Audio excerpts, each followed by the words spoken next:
Hello. Hello, everybody.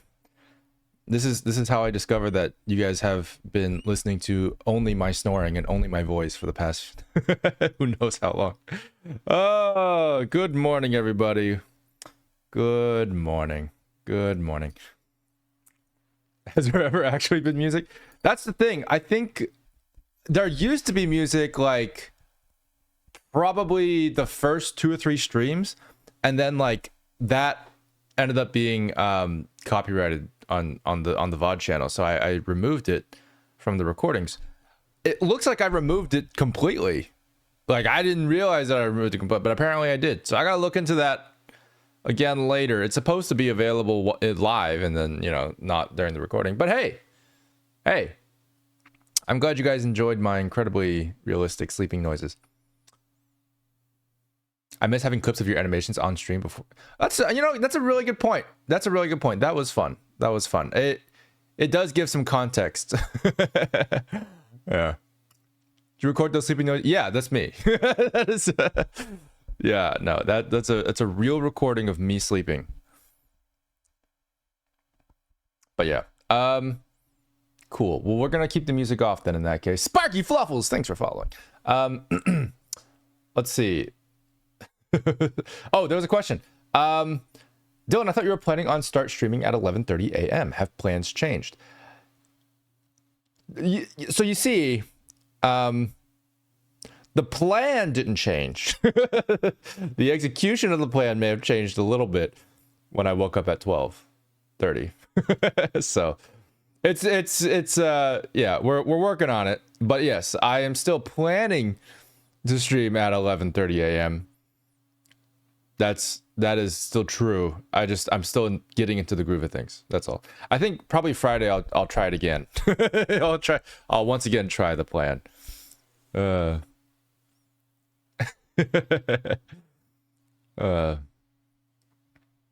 Sleeping is better without extra music, especially at the end of the stream. That's totally fair. That's totally fair.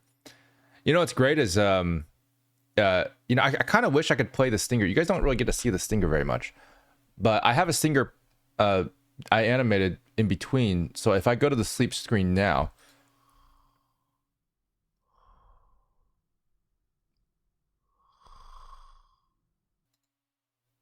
it's a lot of fun. I like that one because it makes me look like I just completely collapse on the spot.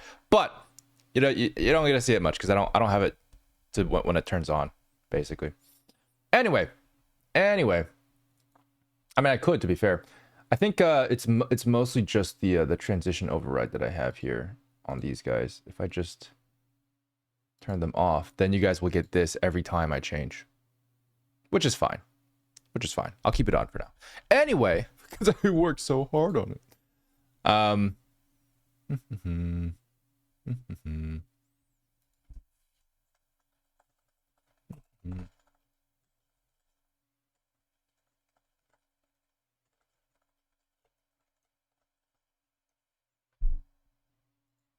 All right, cool. What are we doing today? Do you guys want to send me some stuff? Oh wait, what are you talking about, Dylan? You got that whole thing to do. We're doing Honkai Impact Third stuff. Yes. Oh, I'm excited. More Honkai Impact Third stuff is happy days. Honkai Impact Third. We have at least two more. I imagine there's a couple more, right? Honkai Impact Third. Everlasting Flames was great. We did that one. Final Lesson. We didn't watch Final Lesson, I don't think. Yeah, we did Honkai on Monday, but we have like two or three more, and I wanted to watch them because they're good. I'm gonna take a look at Final Lesson. I want to take a look at, I think it was like Graduation or something. What the hell is Winter Memories? It's not by Wonderium. Okay, let me just find a playlist real quick. Here we go. All right.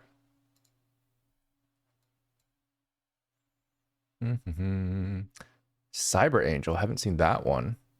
We watched Will the Herschel last time. There's one that says XCG, which just gives me X-Arm flashbacks just from the name, so I'm a little wary about that one.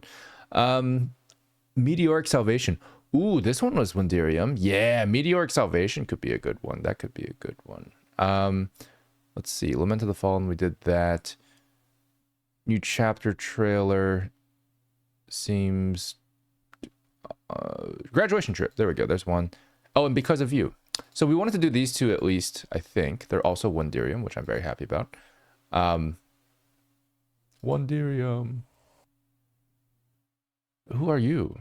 Who is this? Who is that? Okay. Oh. Okay, there's clearly a lot of... There's like five of them to watch today. That's a lot.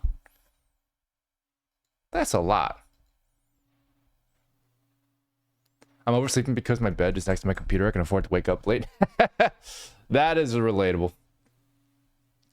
But that's why I don't put computers in my bedroom specifically for this reason. When is it good to ask about posing? You mentioned about it last stream. Oh yes, get this. Good question. We can talk about it now before we start, to be honest, because it's a really, really good topic, and I think people will be interested to hear it before we go. And it might be good insight to have before we go into the actual reactions. Yeah. I think you already watched Winter Memories. Wait, really? Did I?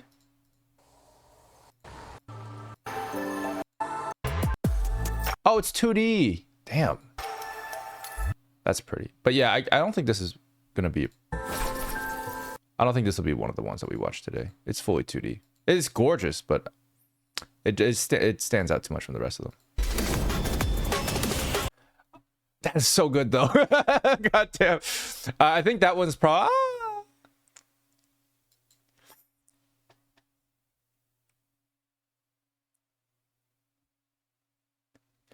Have you seen the new Bernice trailer from ZZZ? I have. So I've seen clips. I've seen it, and I was like, no, I gotta wait. I gotta watch this on stream at some point. So I'll say thanks for the sub. Thanks for the sub. It's a trip. Yeah, I hear it's a trip. I feel like we should watch it. But I just it came out recently, right? Like very recently. Maybe we will watch it today. Maybe we'll start the stream with that. Okay, then I'll try to make it quick. So the first one, can you recommend some sources or tips to become better at this? Oh, yes. Sources or tips? 3 days ago. Okay, quite recent. So let me pull this up real quick. I'm gonna pull up the Bernice trailer. Bernice ZZ trailer. I'm guessing it's the character demo. Oh yeah, that's the one. Okay, cool. I keep seeing the dance everywhere. Basically, is what's going on. Okay, we gotta watch that one for sure. Yeah, it's gonna be fun. I think it's gonna be fun. Okay, so to answer your question about posing, I think I don't really have a specific resource per se. It's a general sort of like. It's a general school of thought that I've learned over time from several different teachers. Basically, posing is all about clarity. It's all about clarity. When you have, let's see if we can find like a good pose just in here, because this is a gorgeously animated thing. Like let's just watch this. It's only a minute and a half. I'm not gonna break it down, but I'm gonna use it as reference.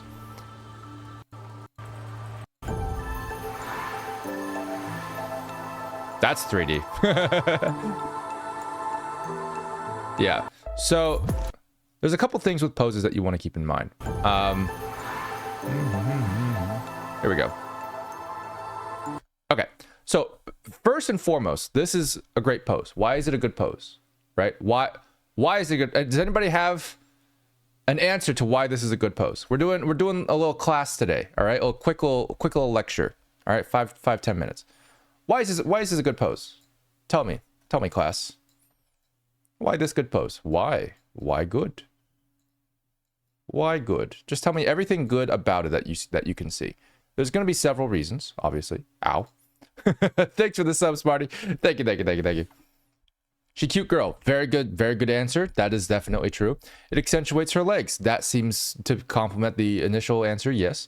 Because it's good. Very good, Urena. That is 10 bonus points for Gryffindor. Line of action, solid gesture, clear pose. Yeah, okay, fair enough. It shows a mood. We can see her whole curve. Silhouette. Silhouette is clear. Yes, that's definitely one of the ones I mentioned last time in the stream, so that's good. Cool. This pose can tell you about mood. That is very interesting. Yeah, so what Nitzer has said, which is Chris, but so you guys know who I'm talking about. This is going to be line of action, solid gesture, clear pose. Interesting. So line of action.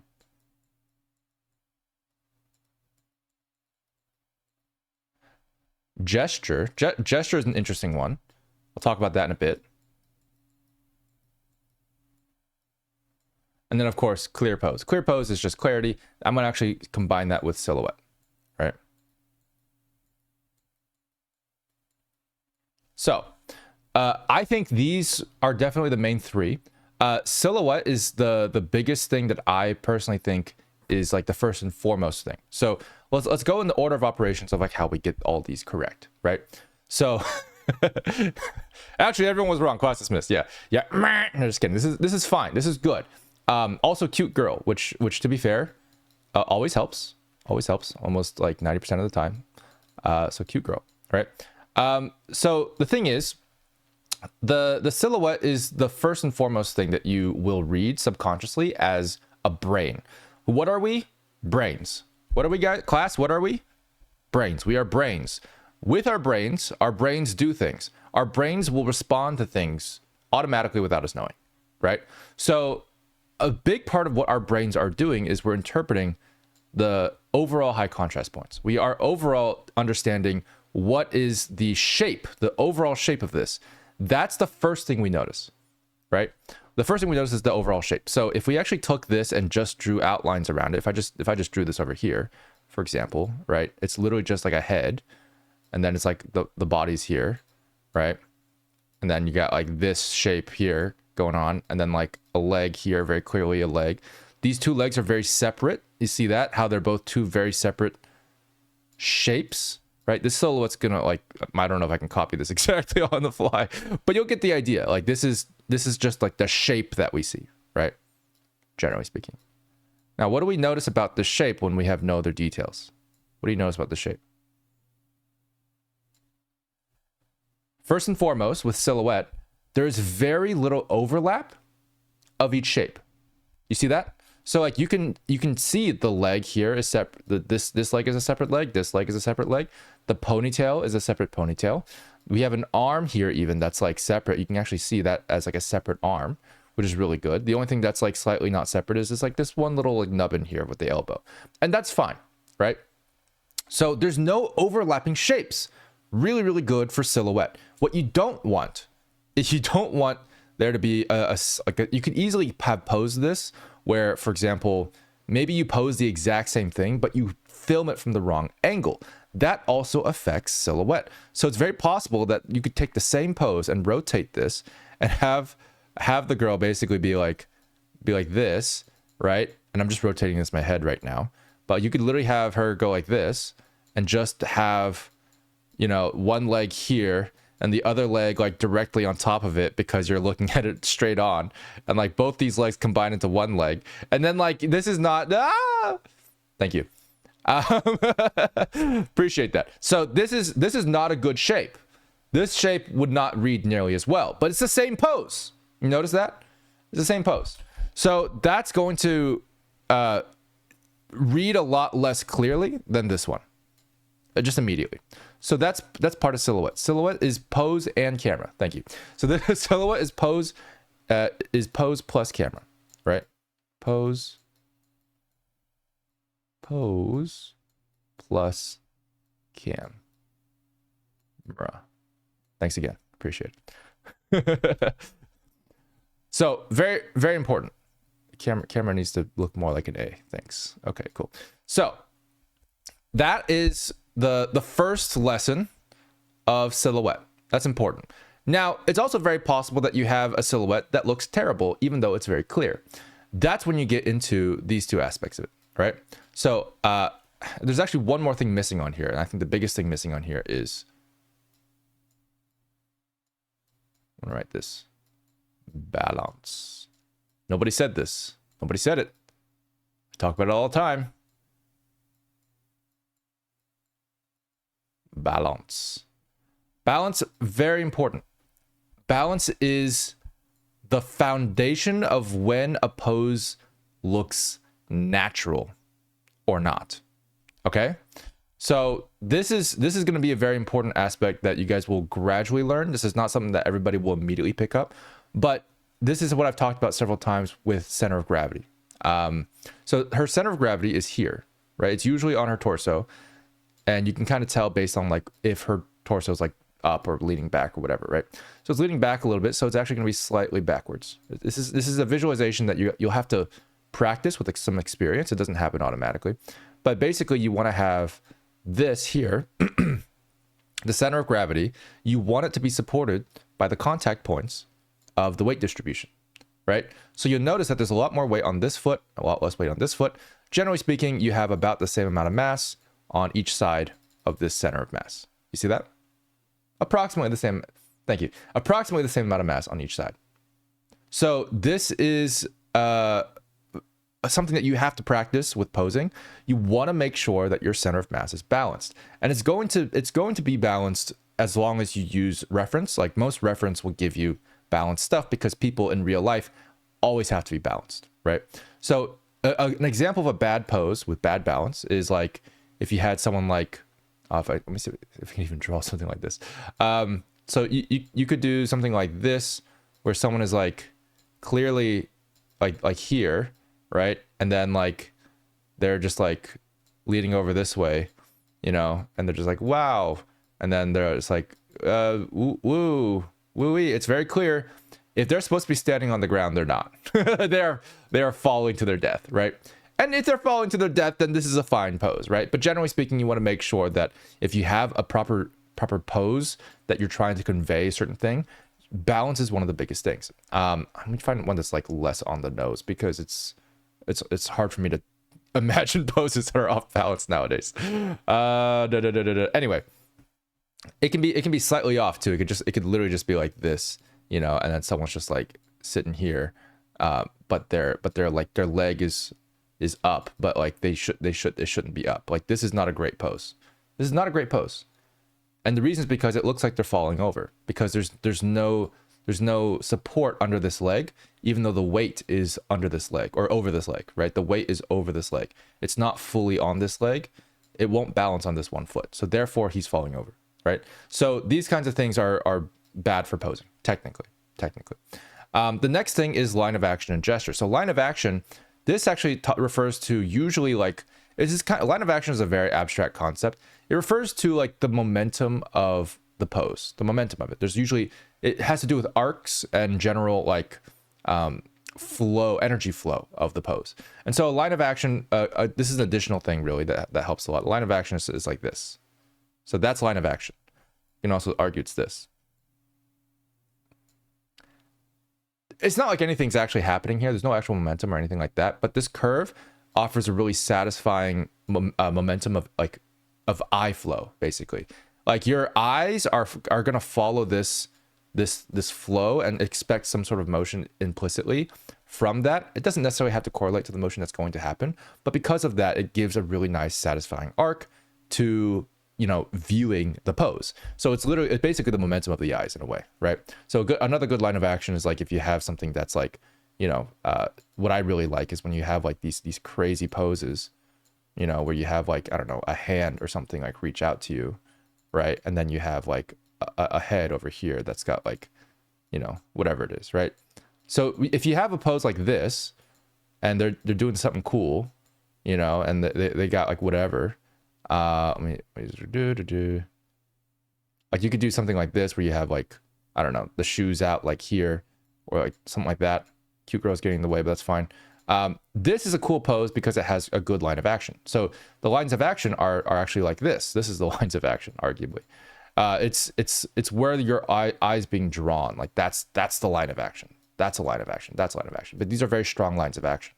So it's more of an abstract concept, but I think I would describe it as basically the momentum of the eyes as they track the drawing. So you want to have the eye be guided naturally across the page. Now, when you don't have that, like this bad pose that we have over here is a good example. When you don't have that, your eye just sort of like scans. It's like, you see the difference between that and like this? Much more satisfying to look at. This one, your eye just like, you're just like, what am I looking at? I'm just gonna try to gauge. This is a very, very different experience to view. So that's why there's lines of action on here. Yeah. Then gesture is just an acting thing. So this is where you actually get something that feels more human. So you have this thing here, which has a motion to it. So that's where you start to get what we talked about, which was mood, right? We talked about mood earlier. A lot of people said mood. Mood is good. Mood is conveyed through the emotion of the character. The emotion of the character is conveyed through gestures, through acting, right? So this gesture is like a longing gesture. You're looking up probably at Jesus. And then you have like some form of like self-soothing. This is in psychology. You get like a self-soothing pose. Usually when you have your hand close to your chest or you're like hugging yourself or something like that, that's a self-soothing pose. So there's a certain amount of here that feels lonely, longing, isolated, or unsatisfied in some way, right? So this is a very, very telling pose. It's got a good gesture to it that conveys a certain mood. And there you go. When you combine all four of these things, you get something that looks really good, like this. And yeah, that's what you need, basically. Yeah. How much do you earn from ad revenue alone? That's a crazy question. Not much. You guys want to know a fun fact? My main channel, Dillon Goo, makes like zero money on ad revenue. Like it's like we get millions of views. I think I get less than $1,000 a month from millions of views. It's crazy. Ad revenue is pretty bad for animation. It's just not very good. Yeah. Line of action is basically you try to direct the viewers how do viewers see. Yeah, exactly. I agree. Yeah. Is that guy following? Yeah. It'll feel like it. That's for sure. Dr. Bro, hello. Hello.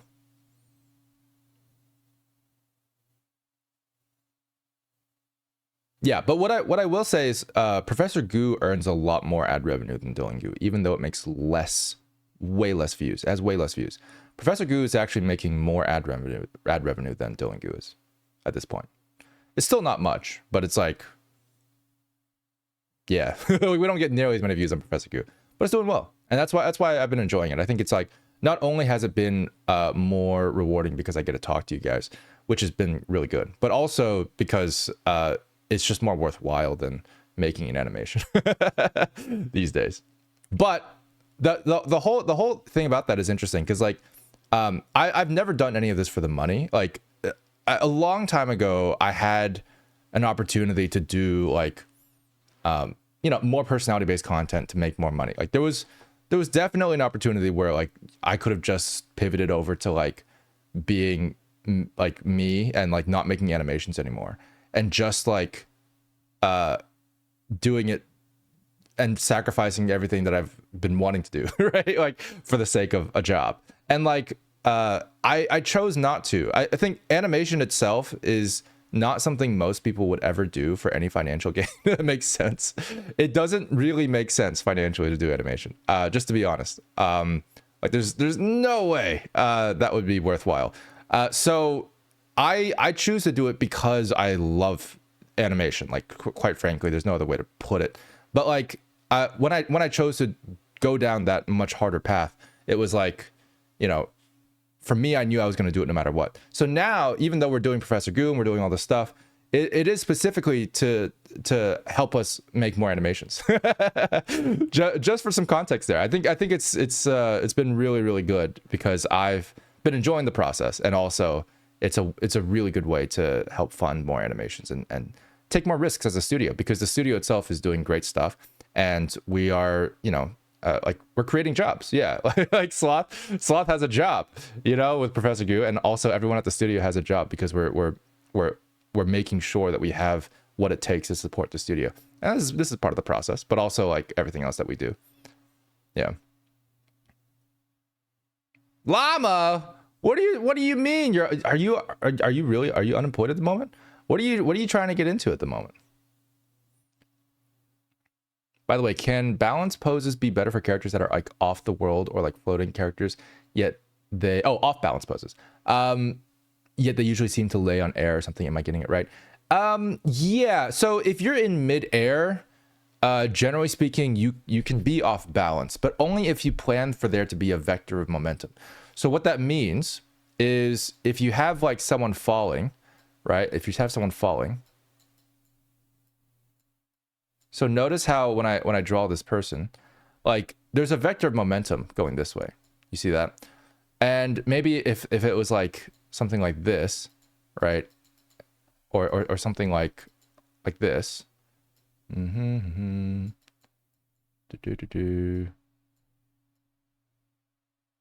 Like there is a certain implication that this guy is not stable. Right? This guy's not stable. If you want to be stable and you want to be floating, there's a very different type of pose. You still have to be balanced. So this is where it gets kind of interesting. Like you have to be balanced in some way to avoid additional momentum being input into the system, because there is going to be some form of that implication in the pose.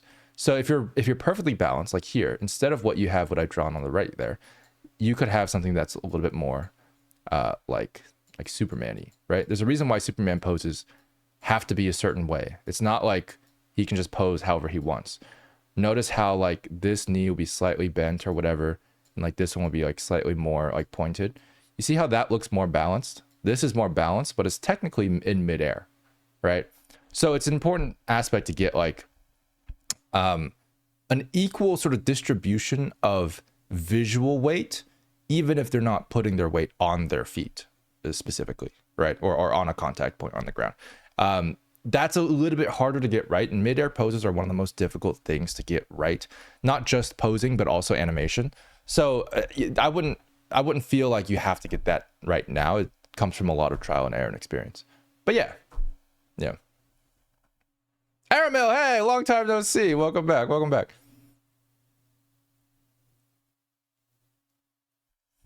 Digital media related? That's fair. Okay, you guys have a screenshot of this? I'm gonna erase it all. I'm like the professor. I'm like the professor. You guys need to take a picture of this before I erase it. I'm gonna clear the whiteboard. Except they don't ever ask, and then everyone's just scrambling, and it's like, wait, I didn't. I didn't. Wait, I forgot. I forgot to write it down. Oh no.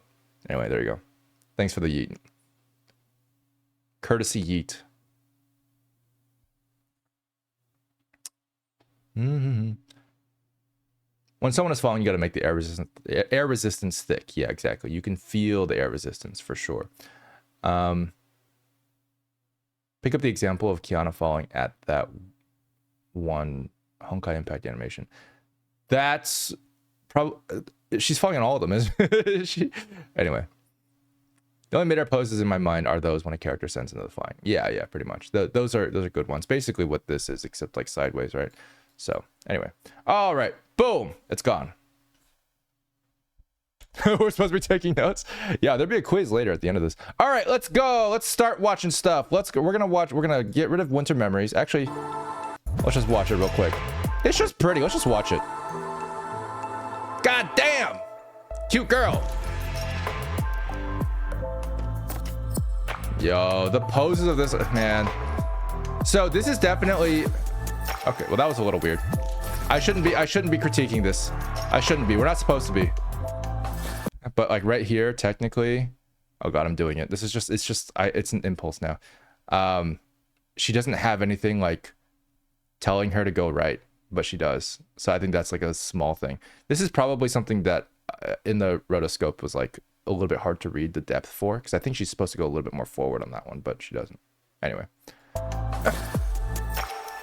But these poses are being referenced from real ice skaters, for sure. And that's kind of how like things like this should be done, because it's very, very, very nuanced. But yeah.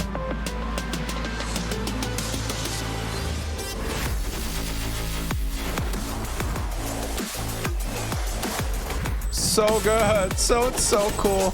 Oh my god, dude.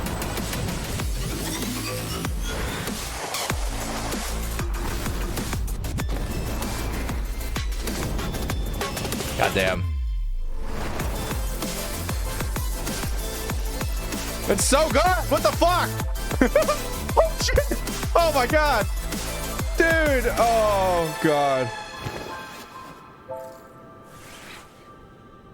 Oh. Oh, I didn't like how good that was. No. Oh no. Oh god. Man, that was way too good. Okay, we gotta move on. We gotta move on. We're gonna watch Bernice. You guys ready for Bernice?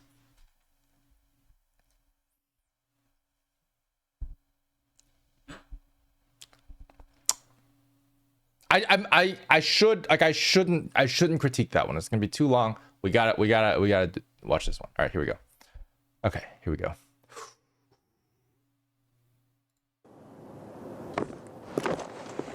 Give me a mug of your finest. You got it. Guys, this is such a good sitting animation. Give me a. This is such a good sitting, and I know I shouldn't be talking about this, but like, oh my god, this is good. So the reason why is because her butt, I don't know if you guys noticed, her butt properly seats before her. Wait, there's an ad going on? Wait, what?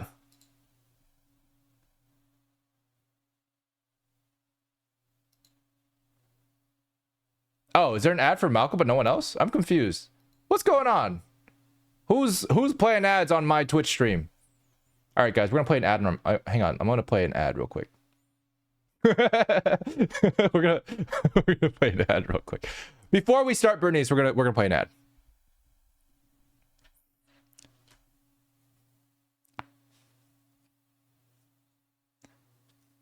Yeah, it's only because we need to get the pre-rolls out. Apparently we do 3 ads an hour. 3 minutes, yeah, 3 ads an hour.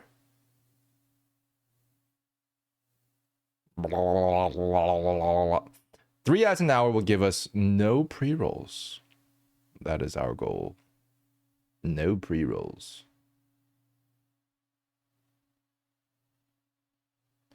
Nephenor pulled Bernice today? Damn.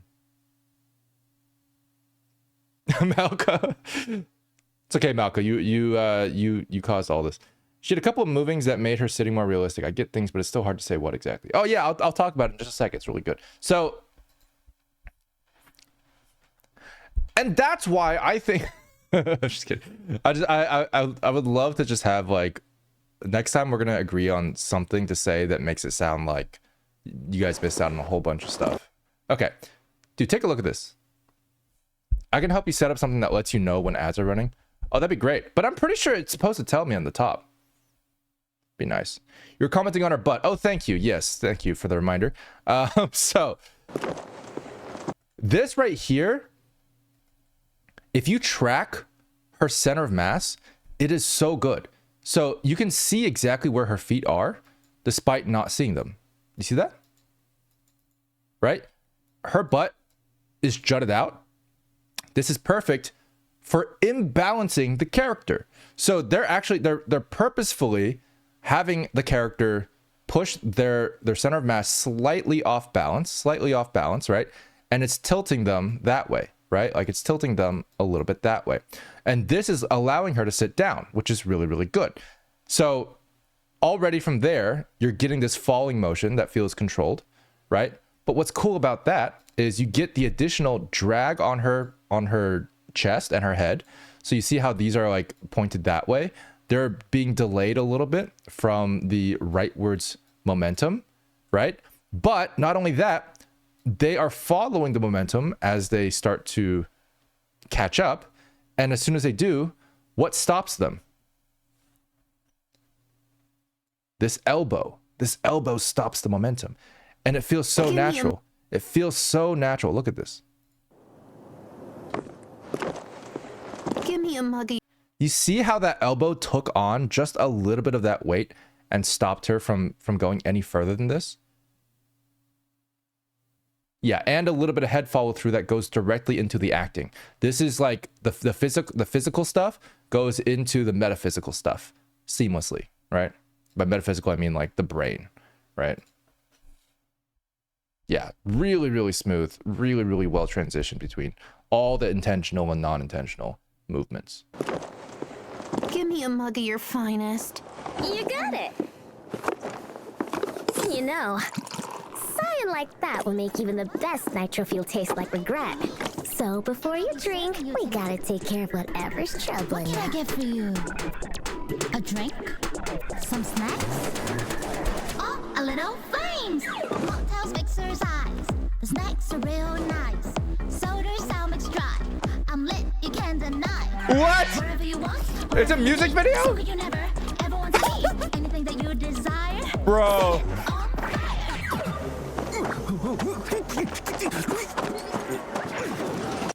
That tripping animation, what, dude, that was like 10 years of tripping. There's no way.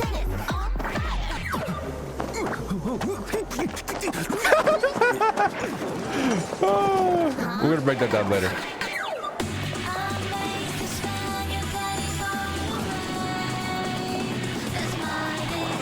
That's cute.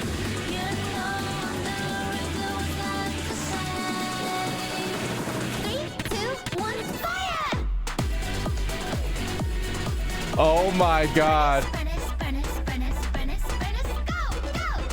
Oh my god. That the guy in the back is so good. Oh my god. No fucking way. Did the whole dance?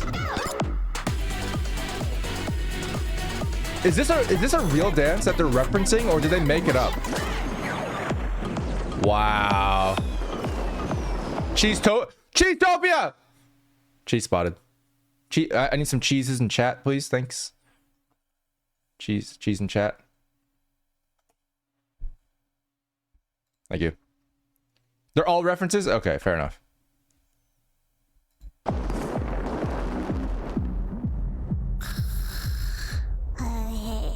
Now you can drink. The wiggly mouth! That's so good.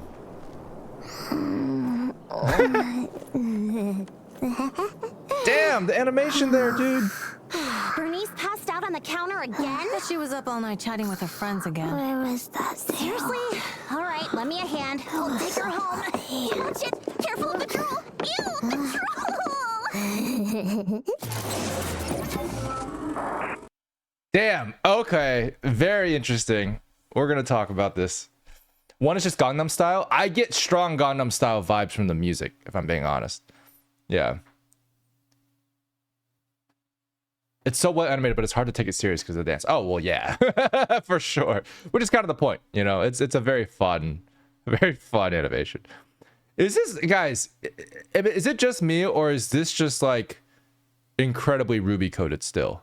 Like, you guys know Monty did like K-pop. He just animated K-pop dances for fun. Like, there's a Ruby dance sequence. Like, it just gives me Ruby vibes, man. Man, ZZZ is crazy. It's one big nostalgia trip.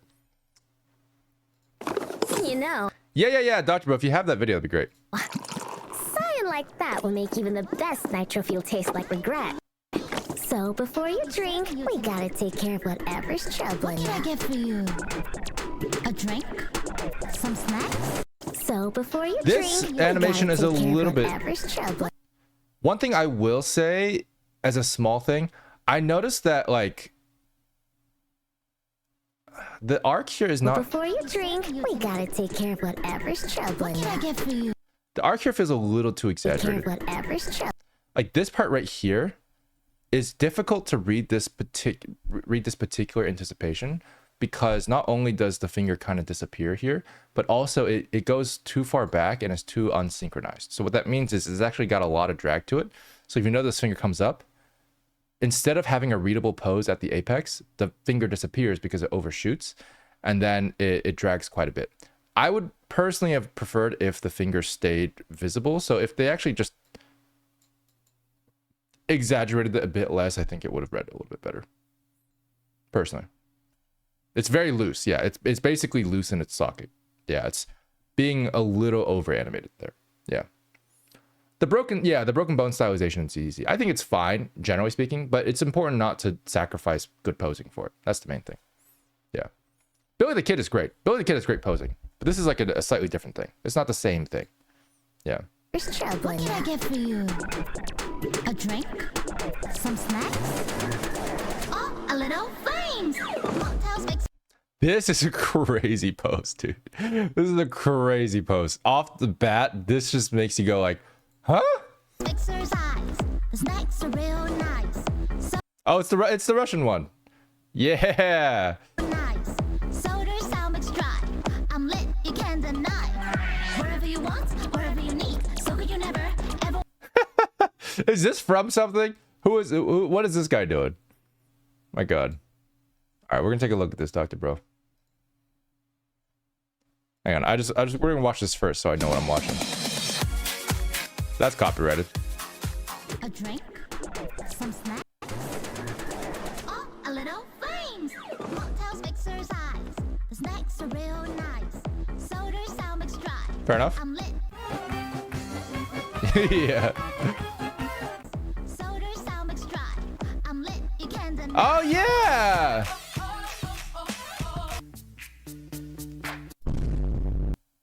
I don't know if that's a reference. This is just a standard ass motherfucking pose, bro.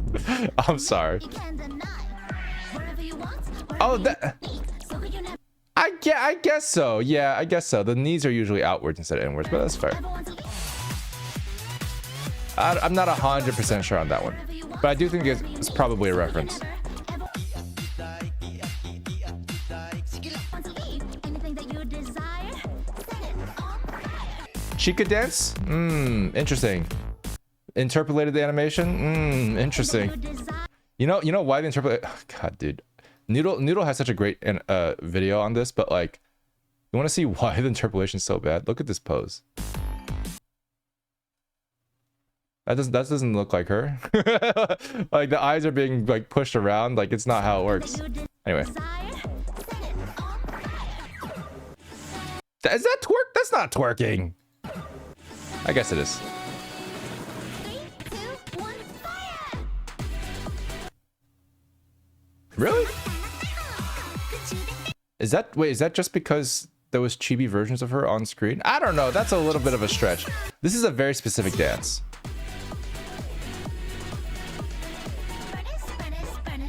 Wait, that part wasn't this.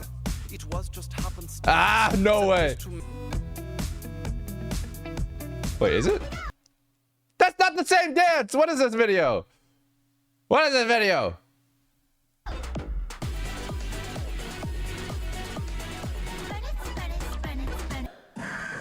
Okay, that's a real one. That's a real dance. Okay. That's a real dance. Nice. Okay.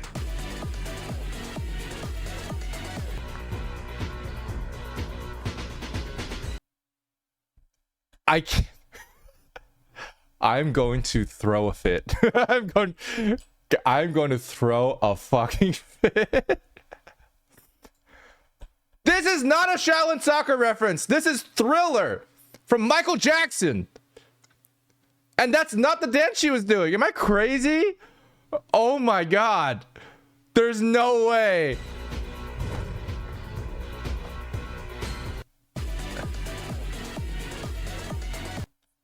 None of these poses are the same as what they're doing in the dance.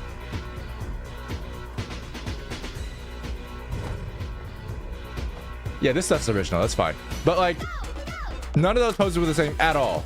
I think the guy is just looking at it like, oh, they're in a vague formation that looks familiar. That's not how dance works. Oh my God. I mean, that's fair. Yeah, that's different. But I'll give the dog one. She is voguing. That's true. I'm surprised they know what voguing is when they don't know what the hell dance is.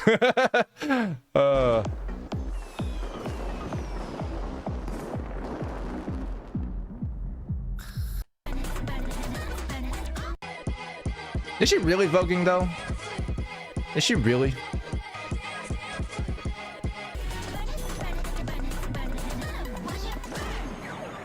Yeah, she is.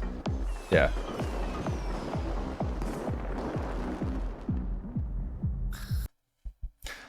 Oh my god. I can't think. Well, that video was not useful at all. The chicken dance was there, which is good. That was good. Anyway. I think the chica dance is actually thank you. Is likely. This one's actually likely. No, you're good, Doctor Bro. This the knee swaying side to side could be the Pokemon. Oh, that's fair. Maybe. Anything that you desire, ever want to leave, unique. So could you never? This is so good though. Like, so let's talk about the animation itself. One thing that's really good about this dance is that it, first of all, super fluid. I mean, just look at how his torso is moving. When you have like a torso that's just like wibbly wobbling above the waist, this is actually pretty hard to do in real life. And so it actually does signify a very loosey-goosey dance style. And it looks like a lot of fun. Not only that though, keep in mind, his center of mass is very, very balanced the whole time. It's actually very, very well balanced. And like, that's another sign of good posing and good dancing.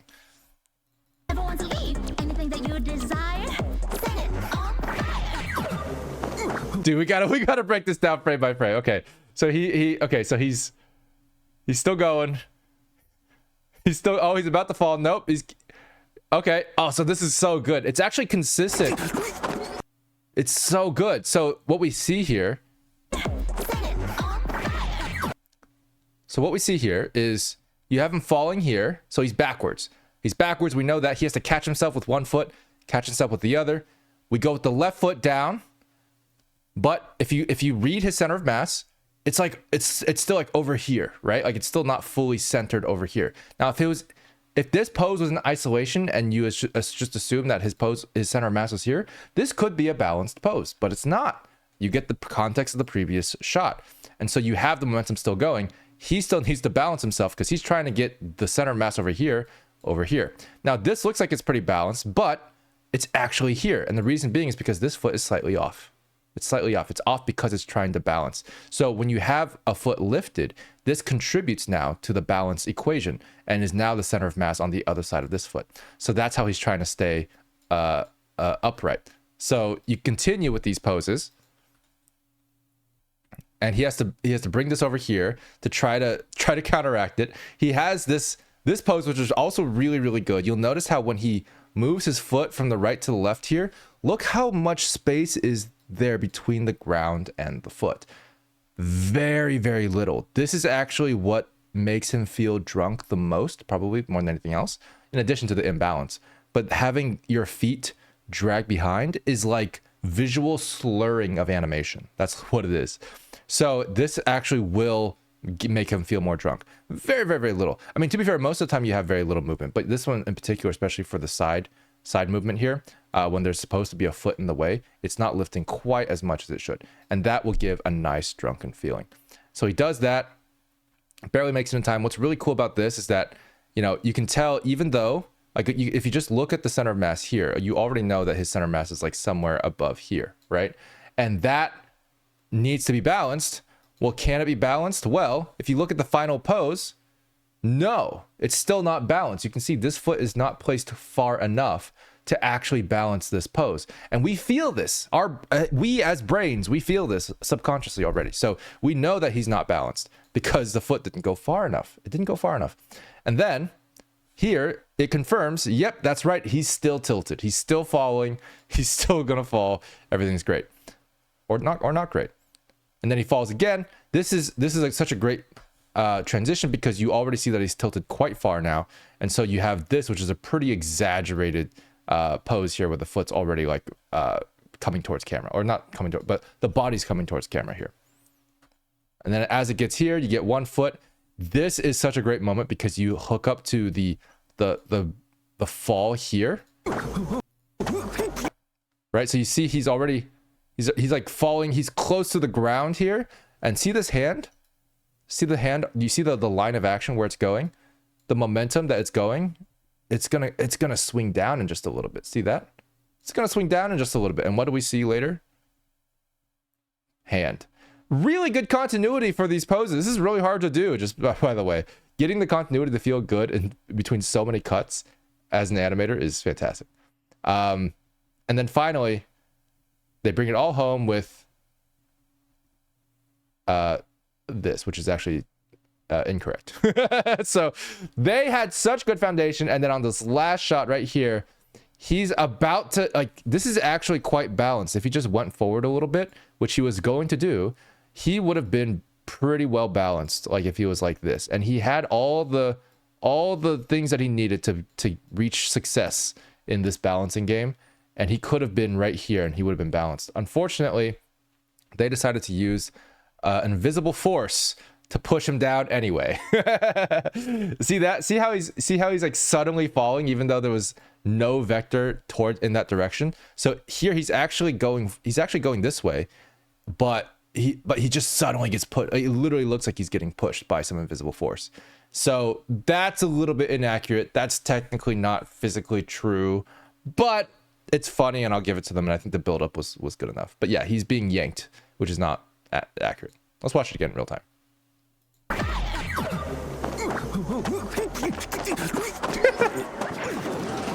You guys see that? Did you see the yank at the end? The yank at the end. Yeah. Invisible force? It was the director. True. Huh? I love that. So good.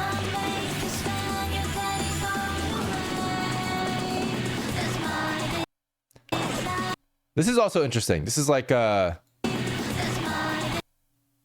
common like trope in like 2D animation where they like overshoot, come back. It's fine. It looks good, but it defies physics. 3,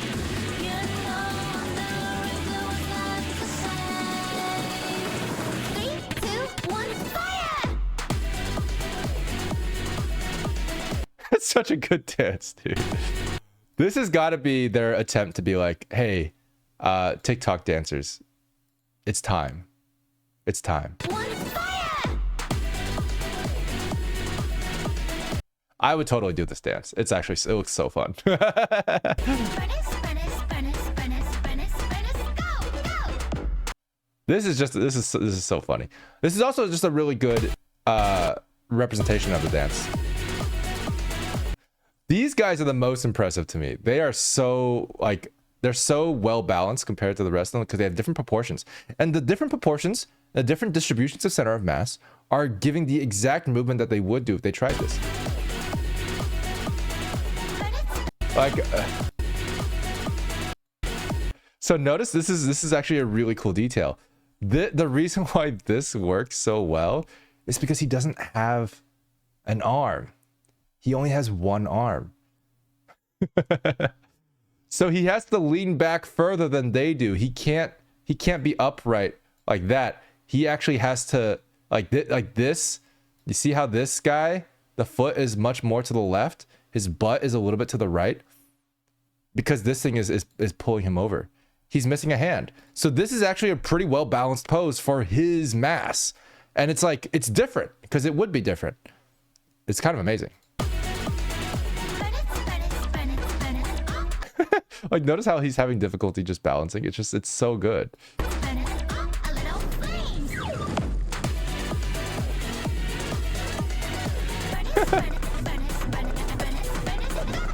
That is voguing right there. They missed that in the other video.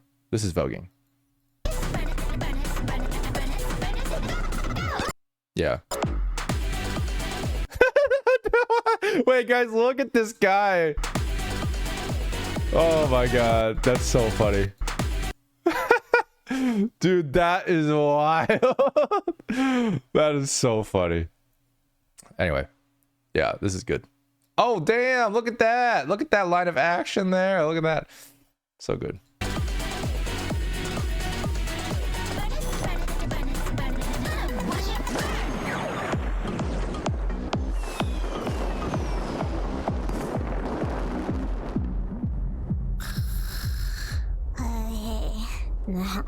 Dude, this animation is so good.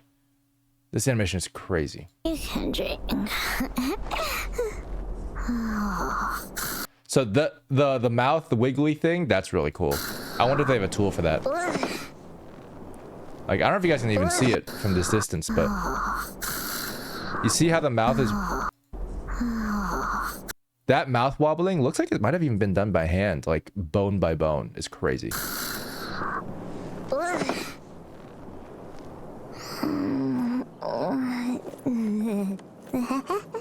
That right there is insane. That right there is insane. That adjustment pose. So like, look at this. They're maintaining relative contact with the cheek and the arm, and like it feels like that there's contact there.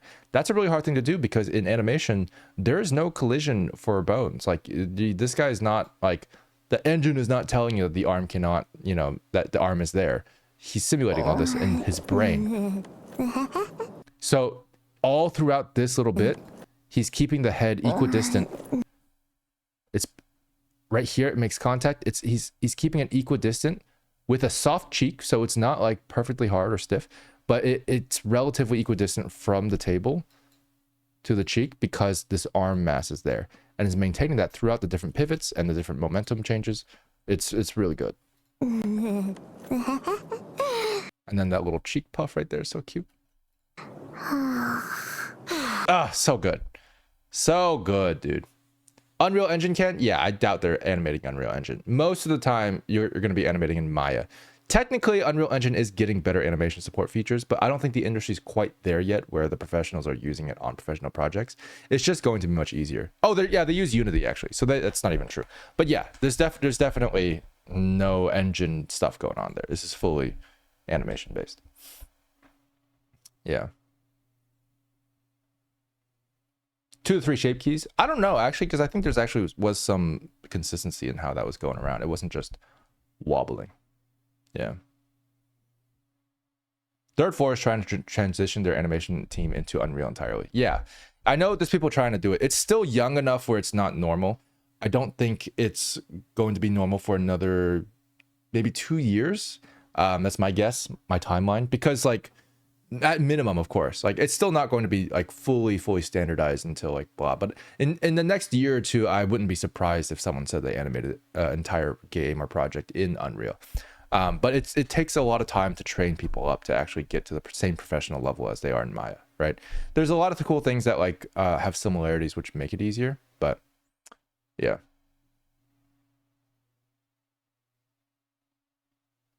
It's not quite there yet. We only use in-game animation for small things, but the ways to build CRs is getting easier to do. Fair enough.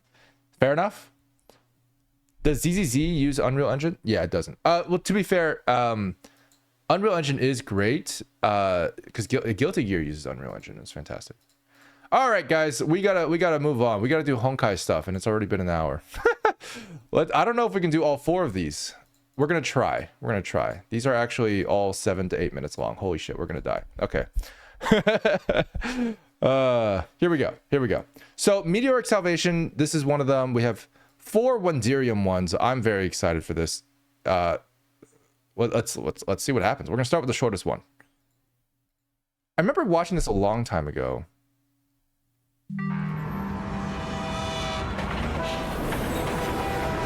Okay. Oh yeah, this one. This is one of their first ones. One of the earlier ones.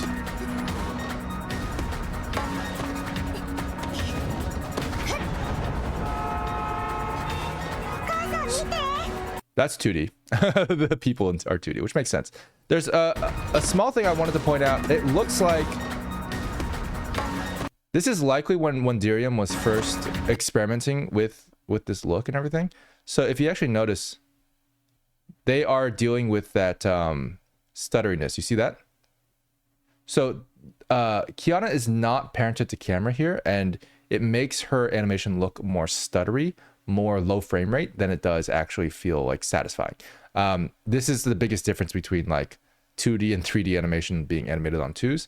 3D animation is usually parented in world space, and it just sort of like lags behind as the camera keeps moving because the camera is on 1s. So I want to point that out. They didn't figure this out yet. They do have this in their later cinematics. So this is one of their earlier ones, and they still don't have this technique down pat yet. But that's okay. But yeah, you can see the stutteriness. I think it's here too. Yeah, you see that? Between these two frames. It's so subtle, but it makes it look low frame rate.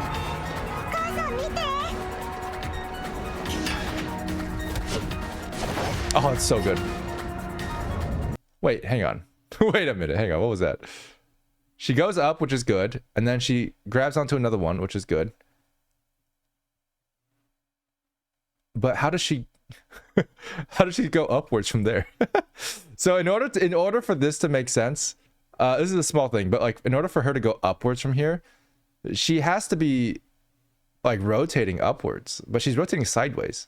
So it's like she suddenly just starts floating after she lets go. Is what it feels like.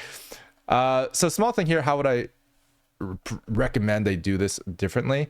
If you want to have her do that, I would definitely recommend that she comes in towards camera a little bit, and like she would have to swing from like here instead. Like basically swing from here and then go upwards from there, because this would be more along the lines of like an axis of rotation that's like more honestly more like this would be ideal. So you come in here, you just like swing downwards a little bit and you go up there.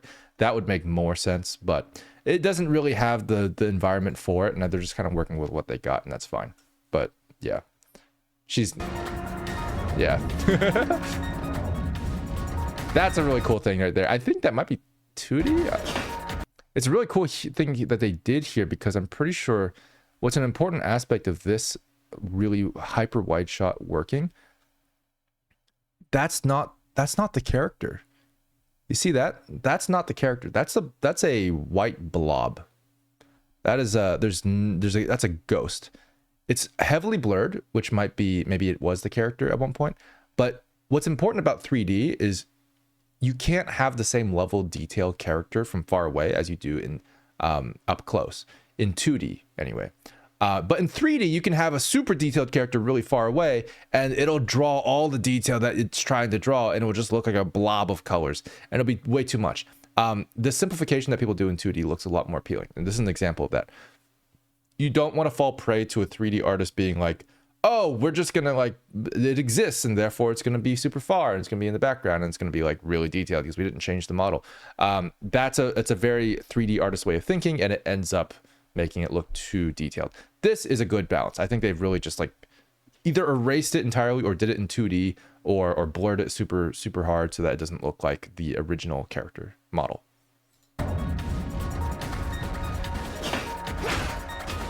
God, it's so pretty though.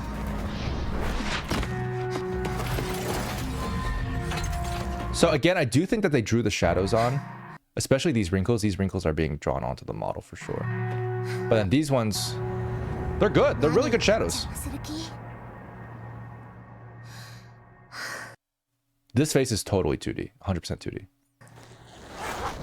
That's 100% 2D right there. I'll tell you that much. This is 100% 2D. This is actually really hard to do in 3D, unzipping something and then having the jacket flow away from the chest. The boobs are the easiest part to do. You can do that in 3D just fine, but it's not 3D, it's 2D. But the unzipping is really difficult. That's 2D hair. Yeah. This is 3D.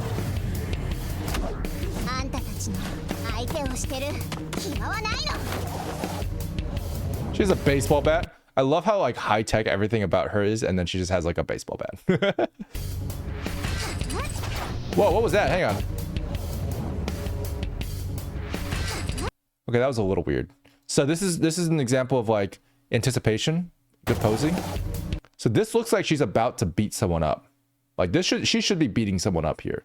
This is like a down smash. And then she's like, oh no, I'm just gonna grab something. This is not the action that the pose implied. So it's a little bit confusing.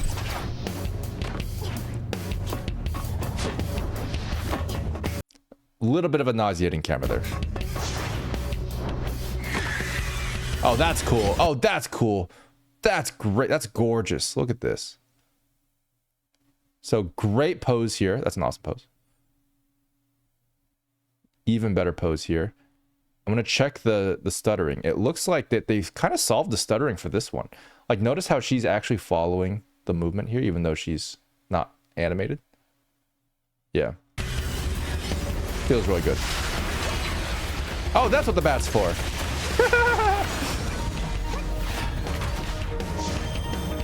No way, a wooden bat against giant mechas.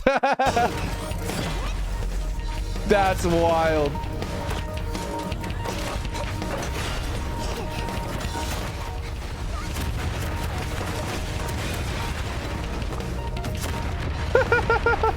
She's fighting missiles with a wooden bat. Oh my god. This is gorgeous though. The comp is absolutely gorgeous. No way. Oh god. That, I mean, that she might have super strength, but that's a wooden bat. It might be a metal. It might be a metal bat. I'll give her the benefit of the doubt. Might be a metal bat. Yeah.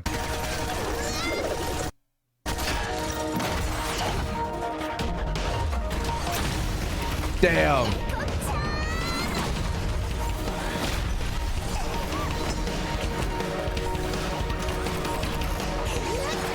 Whoa, that was good. Look at that. Yeah, this is fully 2D. I think the body's 3D, but that's such a good face. Damn. Get wrecked. Why are you punching yourself?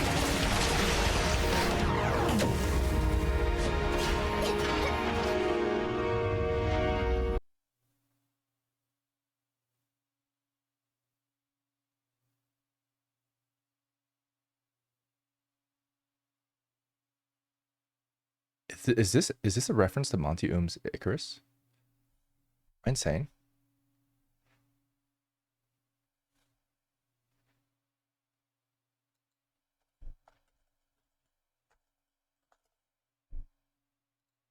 Which might be a reference to something else, but this is where I know it from.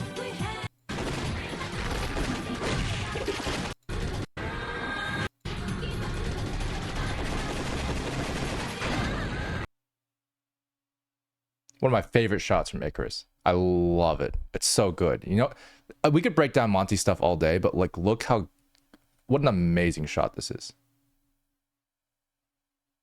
Look how cool that is. Anyway.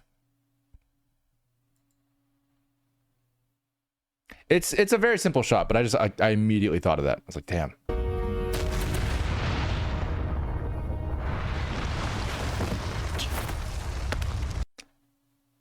These shadows are pretty good. I'm impressed.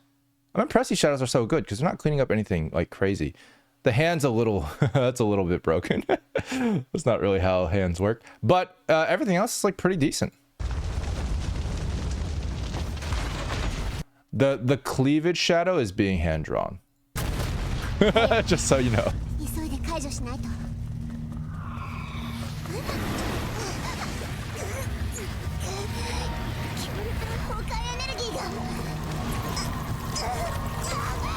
Ow.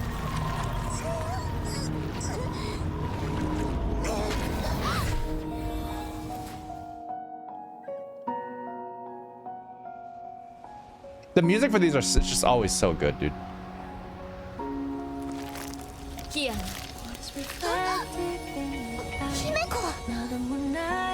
Himeko!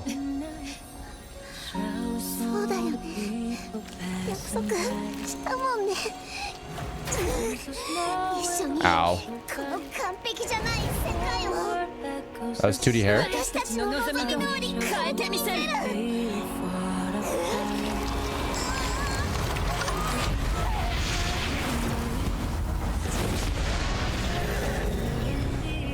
Oh, the effects are so good, dude.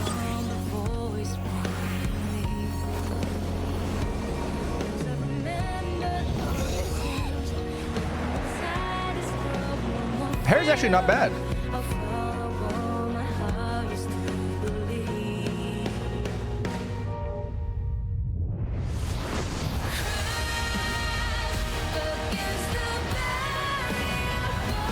Music!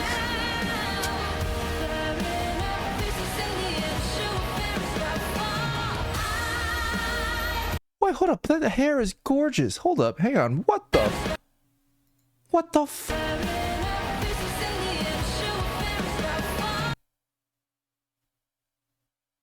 That hair is so pretty.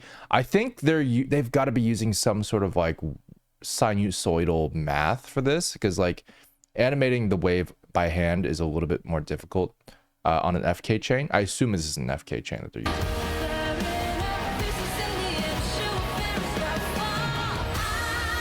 Yeah, that looks mathematical. That's really good. I mean, it's gorgeous. It's really well done. That's 3D hair.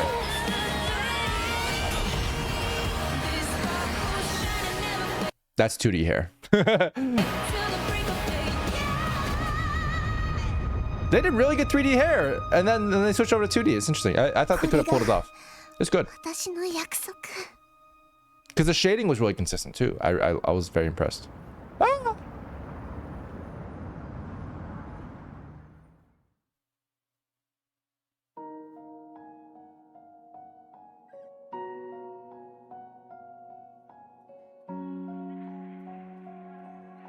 Is that it? Is that the whole video? This is the credits, right? What is reflected in my eyes? Now the moon past the sun.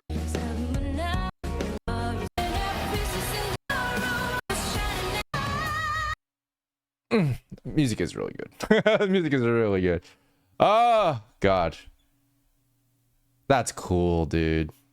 That's cool. All right, but yeah, I think we talked about pretty much everything I wanted to talk about, because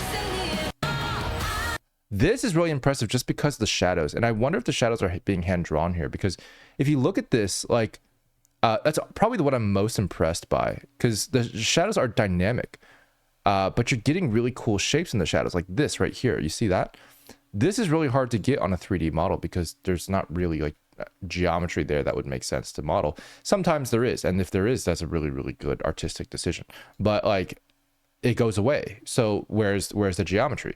It's a really, it just feels really flowy. And my suspicion is that they just 2D animated the shadows, because you see how this shadow like morphs. It's just really free form. It's not bound to any particular geometry, and it just disappears. So those little minor details in the shadow make that hair look 2D, and it probably took a lot of work, to be honest. But it's good. It's surprisingly good. It still gives off a 3D vibe, of course, but like it gives a much less 3D vibe than 3D hair I've seen in the past, especially in their other projects.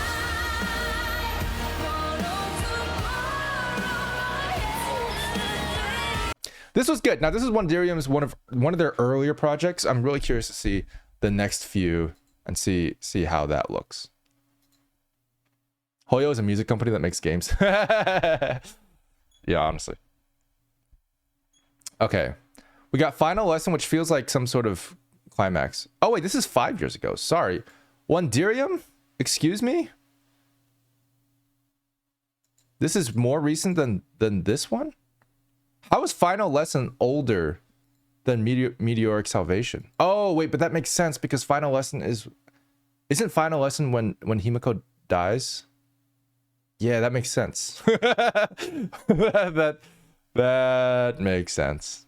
Rather Will the Hersh. Oh, fair. Okay. Okay, fair enough. These are the more recent ones. Okay, gotcha. I got it. All right, we're gonna watch Final Lesson now.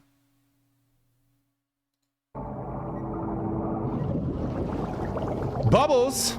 3D bubbles. Is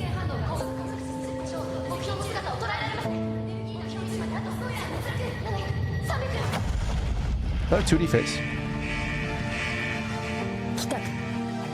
Whoa. That was a good face.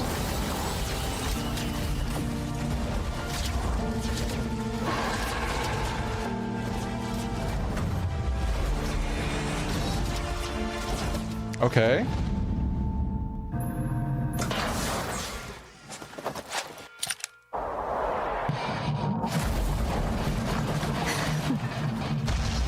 The weight on that was a little off, but that's okay.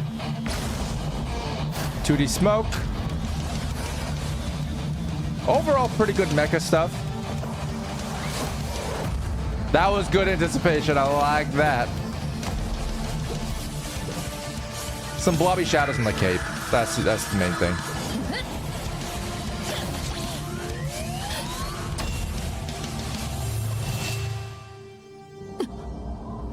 That face looks so good.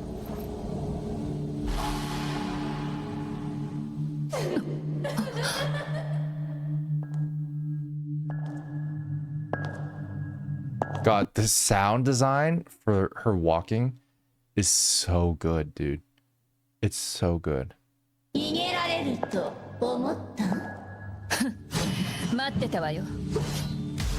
just gonna watch this through. Okay. Damn, that face. Woo, woo. Bruh. Ain't no way. Ain't no way. I think that was 2D. That looks 2D to me. Yeah. この程度か。この程度か。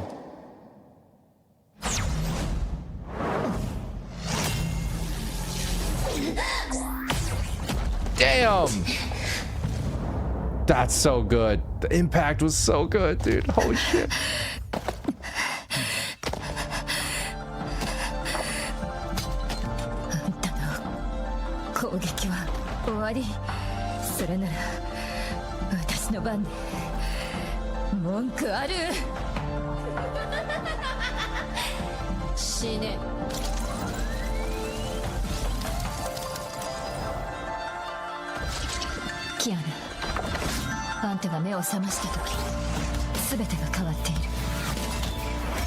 Oh, that's so cool! They're part of her sword? That dude, the impact range is so good. Wait, hang on, I gotta look at that. I have to, I'm sorry. Oh, oh no, oh my god. Oh wow, dude. That's pretty. So every single one of these missiles are being highlighted by an explosion star, basically. Builds up the anticipation for the actual explosion. Jeez.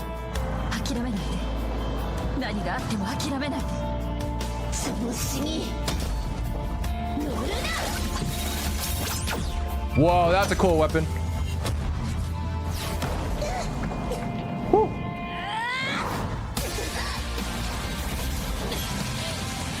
Damn.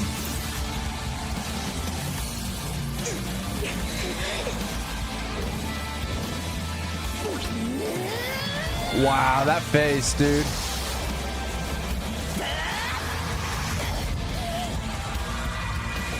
What? 少佐少佐少佐少佐姫子私は最強のバルキリーになるの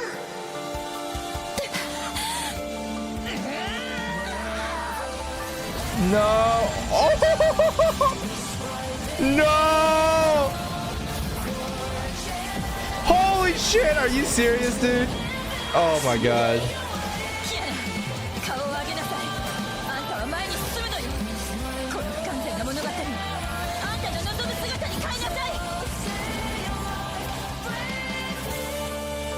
I can't with this, man. This is so good. Oh no.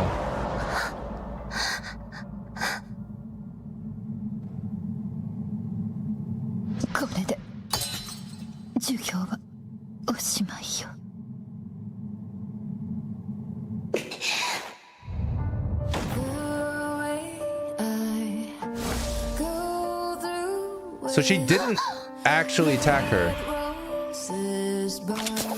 Ah. Damn. Damn.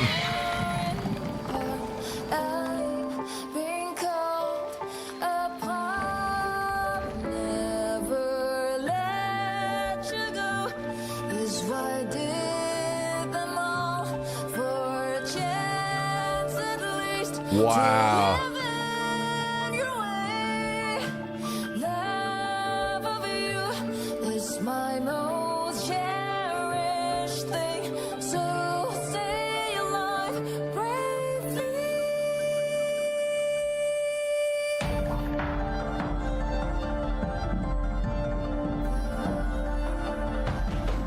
salutes in chat. Oh God, that's crazy, dude. Storytelling wise, honestly, very, very good. Very, very good, dude. Oh my God. I have to give props to the director for that. That was amazing. Like, so many great framing choices. We can talk about the directing just a little bit as well, but like outside of just the technical prowess of what needed to happen for this, like I'd say the writing, the directing was fantastic. My God. I don't even know who Himiko is. For those who don't have context, yeah, but I don't need context. I feel it already. Like, that's how good this is, right? Like, from a storytelling perspective, it's really difficult to put someone in the middle of a story without any context and still make them feel emotion. It's really impressive what they did here. I like it a lot. Wow. Then someone animated the full thing in sand painting. Yeah, that's crazy. I think I heard about that. Okay, so let's talk about this. One thing, like, if we just talk about the 3D technical aspect of things, like their hair is a little bit too detailed and it has a lot of shadows to it. So this is a little bit too detailed. In 2D, you wouldn't have quite that much detail frequency. So one thing that we talk about a lot in the sort of 3D, 2D kind of world is detail frequency. You want to try to minimize the, I guess, like the distribution of detail variation. So there's not that much detail here, but there's a lot of detail in her hair. That's kind of the example that we're talking about. She's a little too red, so I can't actually see what she's doing. That's a small thing. But this right here feels a little off because as she bends down, she moves a little bit to the right. It's a very, very minute thing, but you'll notice here, right? Her feet, where are they? They're basically walking directly in front of each other. So she's perfectly balanced here. The next foot step should be basically around here, right? Presumably. And if it is, you'll notice, in theory, her torso should just go directly downwards when she crouches.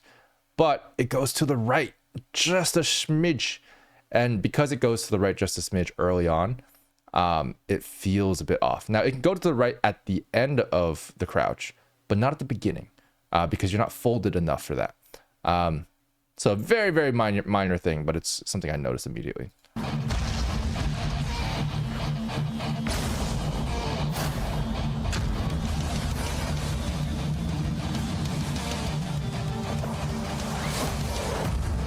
Wait. She T-posing? Is that a T-pose? I think that's a T-pose. It's just so funny because it's like the pose that she's in later is not this at all. But I think like they just took a shadow and was like, oh, let's just imply that she's there. I think she's T-posing. That's great. That's such a good pose. Blobby shadows here. This is just a little bit too blobby. It's a very small thing, but it does give away the 3D very quickly.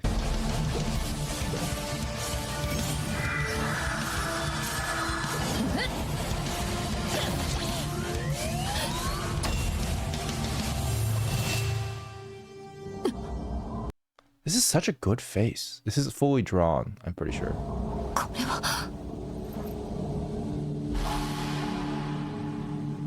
A battleship?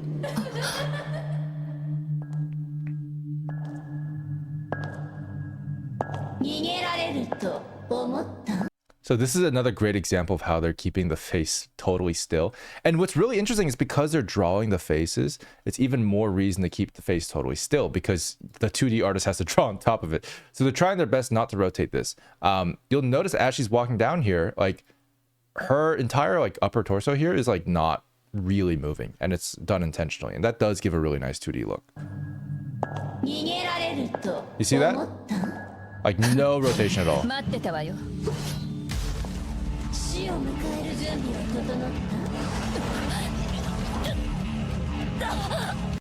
This is such a good face, dude. Fully hand drawn, of course, but like, God, if that's not like a gorgeous face, it's so good. Now you'll notice the nose is like slightly off. Like there's like just all these things that like technically don't make 3D sense, but they feel really good. That's like the beauty of 2D. You can really just push those proportions.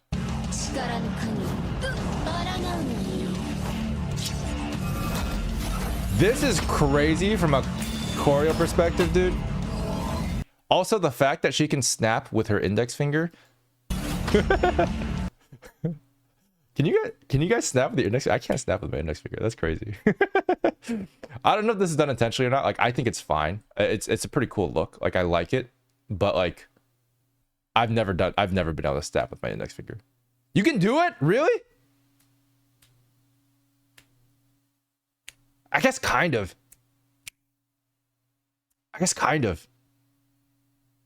Really? How loud is the snap? I can't do it.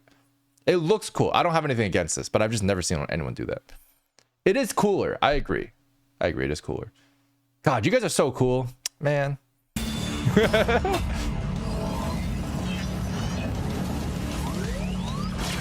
Okay, so this is cool because these rotating ribbon things are definitely 3D here.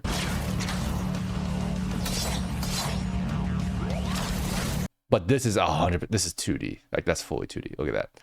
So they went full on 2D here. And you can even tell because it's parented the camera here as well. Oh, so is she. But this kind of like smearing effect and this kind of like freedom of like blah, blah, blah, blah, is a fully 2D shape. And plus all the shading looks really good too. Yeah, and this as well. This is 2D. Should be ads playing soon? Ah, yes. Okay, cool. Sounds good. Let me know. That's 2D as well. Hand-drawn shadows. Crazy. Valkyrie, how's it going? Class has been good. We've been learning a lot. We went over poses this morning. Also, snapping gets louder when you turn your wrist towards your thumb while snapping. What? Whoa! Wait, you're right. What the hell? That's crazy. Anyway. I love how her torso never moves. Yeah, exactly. Dude, this right here. Oh my god. The impact's so good. So this is a buildup of anticipation. So it goes from this is anticipation, the slow zoom in on the eye. It's fast at first, but then it slows down, right? Boom, super fast. Slow zoom in. Shaky, shaky, shaky. Impact hasn't fully landed yet. It's got a lot of momentum. The sparks are definitely conveying that. Still lots of energy in the system. This energy has to go somewhere. So now we're waiting. We're waiting for that energy to go somewhere. It goes into there, explodes out here with even more energy, and then hits that thing. That's anticipation and payoff. Really, really good.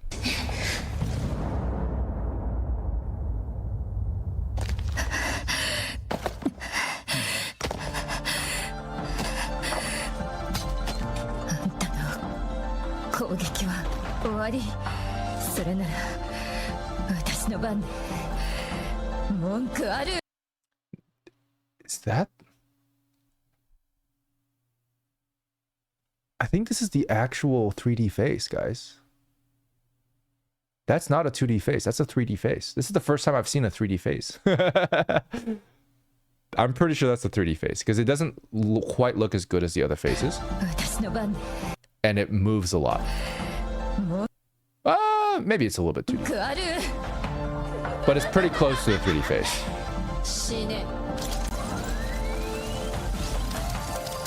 Yeah, that looks like the 3D face. There's just too much rotation here where probably a 2D artist was not going to be willing to do it. I stand corrected. This is 2D. Hang on. They're definitely correcting these shapes because the eyes are morphing. Fascinating. So this is 2D, but it's not as accurate as the other ones. You see how her eyes get so much bigger here? Like, this might just be a quality control thing, but like her eyes are not quite in the right spot. It doesn't quite look like Himeko compared to the other ones.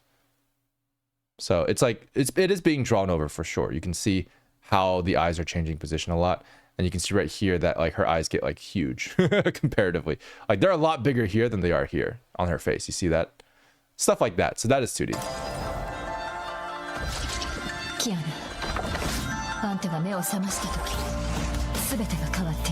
Dude, this is so cool.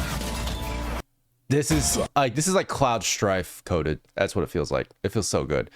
Getting like parts of your sword to come back and make a bigger sword. Oh god. Such rule of cool. Oh yeah, the face is 3D for sure. Yeah, the head is 3D, but the eyes and stuff are 2D. I think the nose is also 2D. Impact frames. That's 2D fire.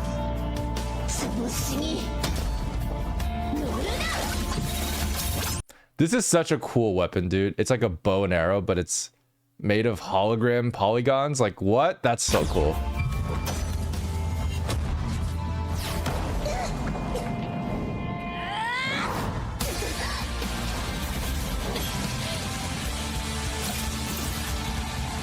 So I love how they're using one pose here to convey everything. Like, nothing's actually animated except for her hair and like a bunch of action lines and sparks. This is enough.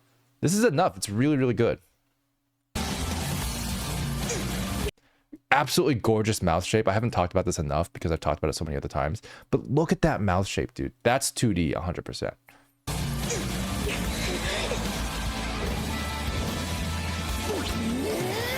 This shot is crazy.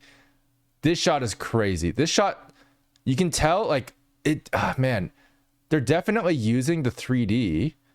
It looks like this actually probably is Pencil Plus. Now I think I see that right there. That's a very common thing for the line to appear. But like, the eyes actually look really, really good. And I wonder if the eyes are actually 3D. It feels unlikely, but it might be. It might be because it's got such good geometric preservation. If you take a look at just like the irises look really, really good. Like, they feel like geometrically sound. Like, you can see them rotating like that. And that is almost definitely 3D. But like other things like the mouth is definitely not. And it feels like, man, I don't know, dude. This is just so good. It's morphing to the side as well. It's definitely not 100% 3D, but it's not 100% 2D either. That's so good.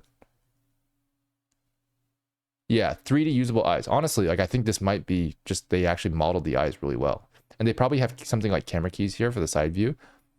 So this is like a legitimately good model. Like, that's impressive. Yeah.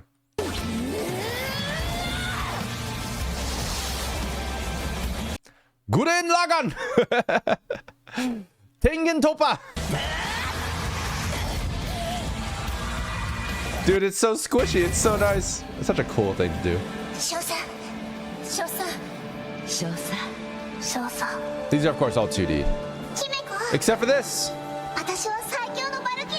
That is a 3D animation. Interesting. It's a really good 3D animation. The hair was 3D.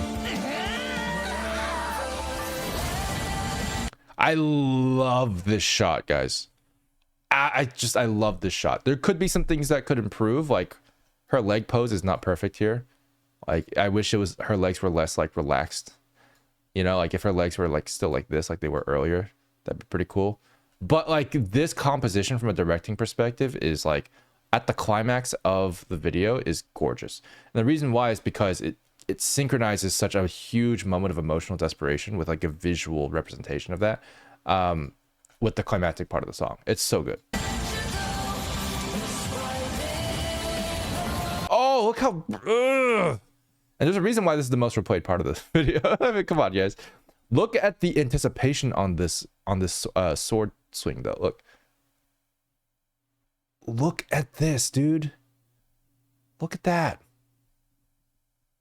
The weight on this sword is incredible. Absolutely incredible. You get the 2D smears, the motion trail on the flame. It's so good, dude. It's just so emotional. I love it. Also, look at her face here. This is cool. This is definitely a 3D nose, almost definitely. But everything else is 2D, pretty sure. Maybe the eyes are 3D, but yeah. This is a very common shape we get in our videos when we look from below. It doesn't always look great. It's like this weird, like, this is weird shape. But the mouth is definitely 2D because that looks pretty good. And then this is like a totally, like, they just drew the eye in there and then they drew the mouth in there, for sure. Because normally you can't see the eye from this angle.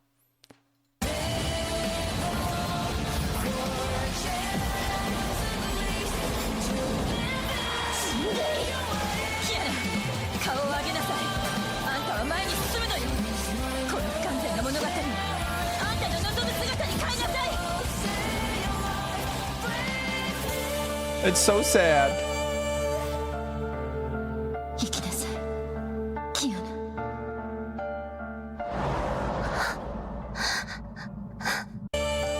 Wait, whoa, hang on. Was that hair 3D?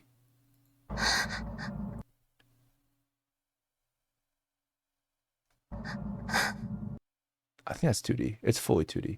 I think this is a mostly 2D shot, like maybe drawn over 3D, but everything here is like mostly not moving, so it just makes sense to do it in 2D.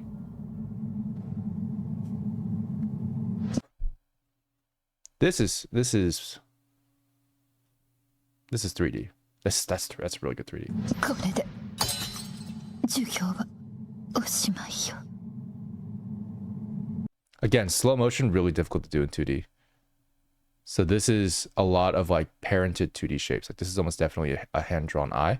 It's being parented to the face, for example. Or maybe this is actually fully puppeted. I don't know if this is 3D actually. Now look at it. This looks like it could just be interpolated puppet animation from After Effects, from a drawing. Could be. Because everything's not... There's no parallax in the hair. There's no parallax at all. Interesting.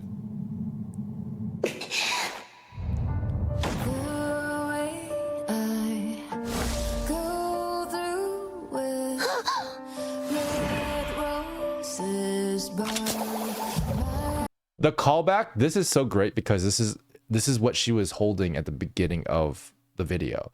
So this is another good example of like good writing, good directing. You don't just come out of this from nowhere. You have this set up at the beginning somewhere so that you know where the story like gets this from. It doesn't pull it out of her ass. It pulls it out of the first scene. So like this is just a really good example of how you connect the dots of everything in a way that makes sense and pays it off for the viewer. Dude, look at this, dude. This is all 2D. Insane level of detail here, dude. Like just being able to just compress the skin, indent it. That's 2D. Like this just makes, you would not do this in 3D. It's just so ridiculously unnecessarily hard to do that in 3D. That looks gorgeous. Really, really good.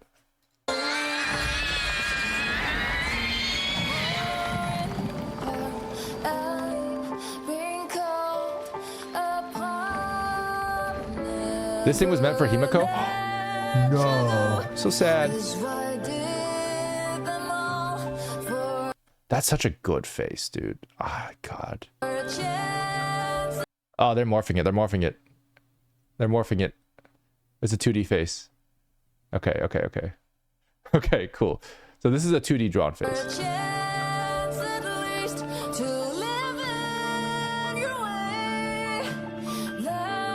You can see it basically. I could see a slight morph at the end here. It looks pretty much perfect, but then like over here as it comes to this point, this eye I think gets a little bit longer. Maybe I'm crazy. Am I crazy?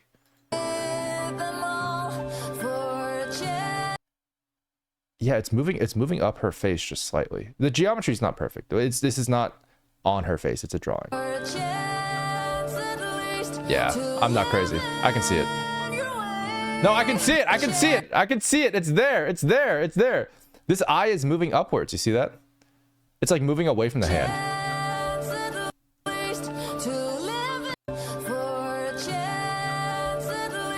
It's to be fair, it's following the supposed head rotation of the 3D model, but it's not rotating in 3D. So it's translating upwards, but in 3D it would be rotating slightly. So it's being warped. It's being warped. It's very, very slight. It's very slight.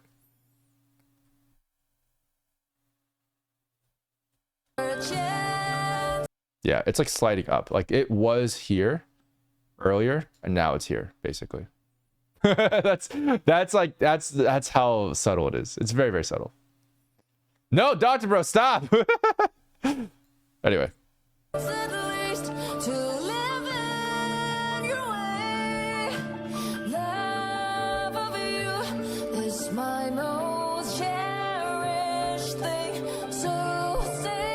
This is a great shot. Just the isolation, the sheer isolation.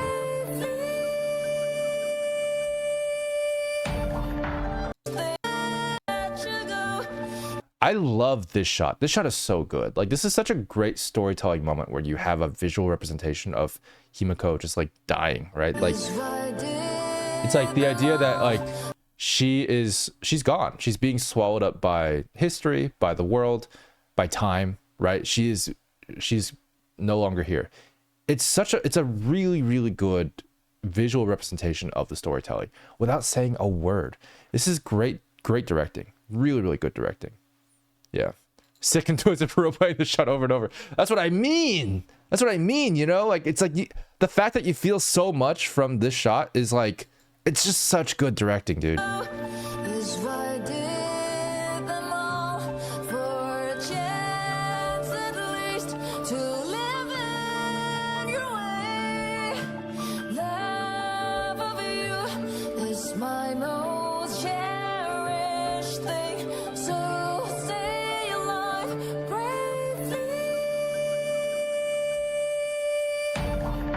So good. Oh god.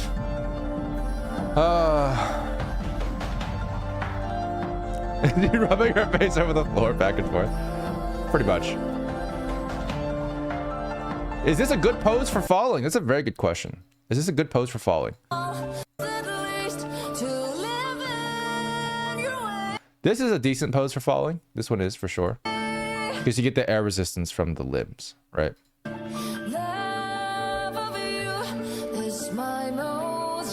And this is a great pose for falling, for sure. But it's a more artistic pose. This is like a I'm dead pose.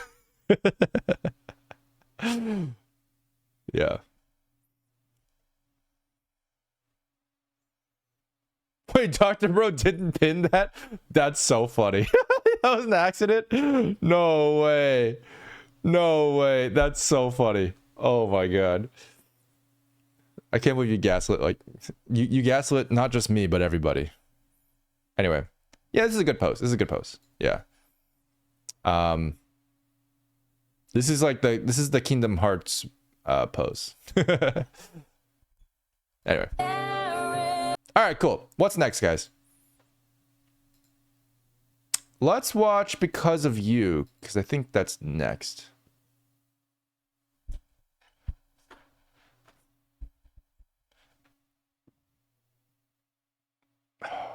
I don't know what to expect from this one. It's 8 minutes long, but I don't actually know if it's... Holy shit. Okay, yeah, it's gonna be really good. All right, let's watch it. Let's watch this one. Oh my god. The auto one? Wait, what's the auto one? Is that what it's called? What was the alto one? Because of You? I guess it's this one. Thus Spoke Apocalypse. Oh, right. I didn't see that one here. Oh, it's this one here? Oh my god, a 9-minute one?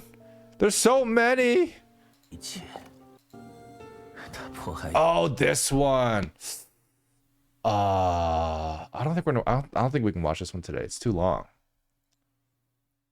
Man, I think I've seen that one before. It's pretty crazy. I should just watch all of them at this point, but it's gonna be such a long video, and I don't think we can do all of them. We gotta choose the best ones. Have we watched all the best ones so far? I think so, right?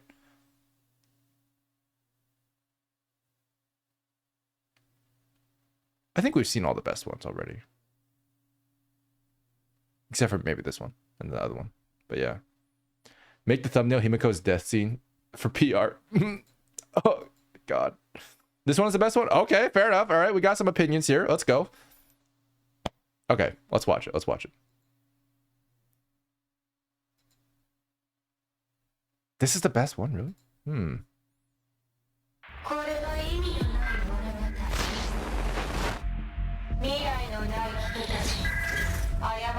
This is an actual anime, dude.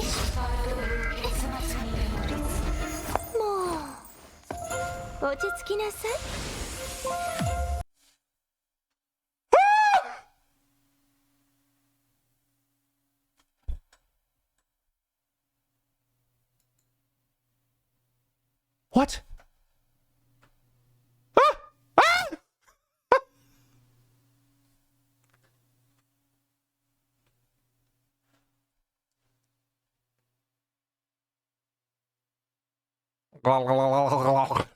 Thanks. This this is what? Wait, this looks so good. I need to these shadows on the knee, incredible. Okay. Is this even in twos? It is in twos. Okay. But then this face here, I'm freaking out because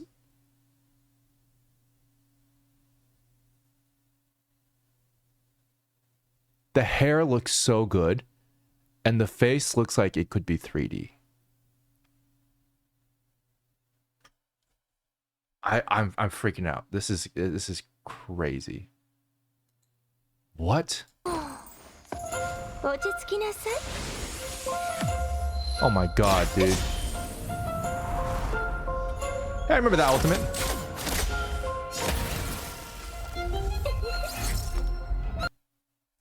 That's a 3D face. There's no fucking way. That's a 3D face, guys. That's a good 3D face.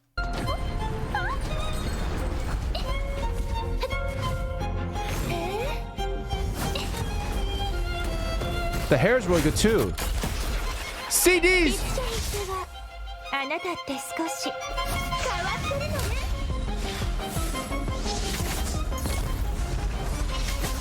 Gorgeous 2D effects. Amazing directing here. This is a treadmill shot. I love it.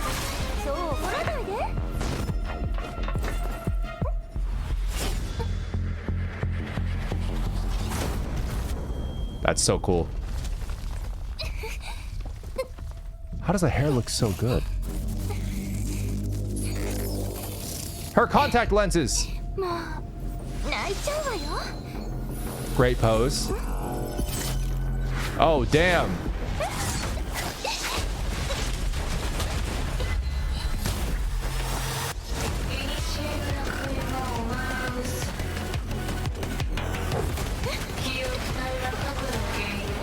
Oh my god, this is so good. That's how I feel right now.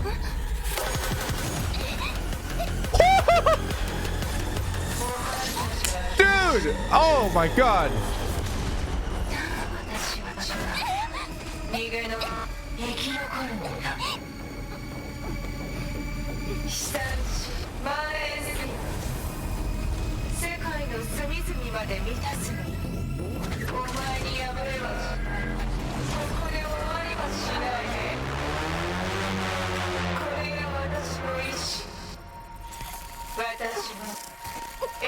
Whoa, the smile. Did you guys see that? Dude, this is such cool directing, dude. Like, oh my god. That's so cool. God, I love this so much.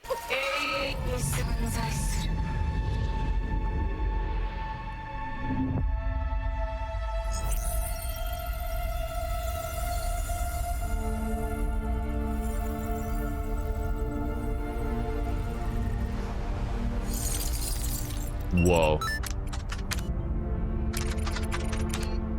No way.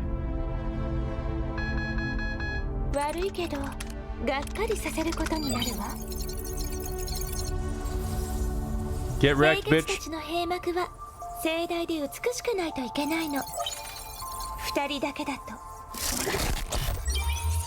She's a virus.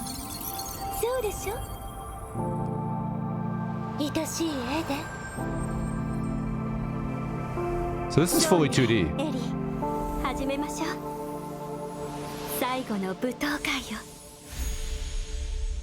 And she's back.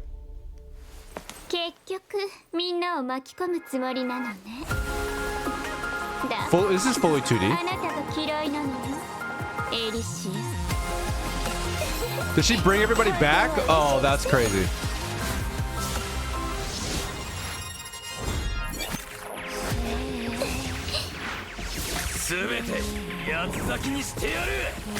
This is cool. So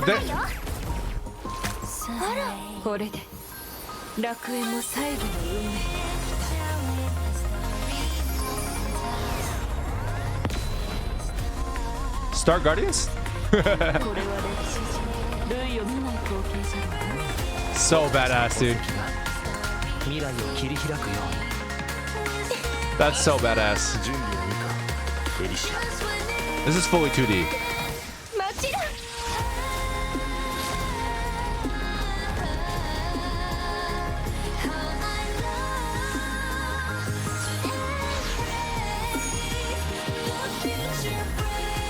Now we're back to 3D again. We're back to 3D again. But what is this face, dude? This face is so good. That's a 3D face. What? God, that's gorgeous. Okay.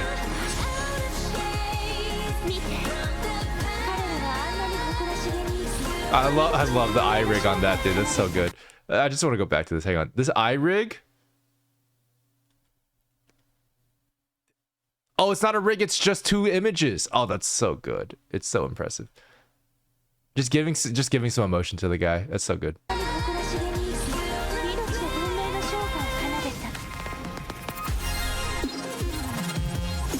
Oh my god.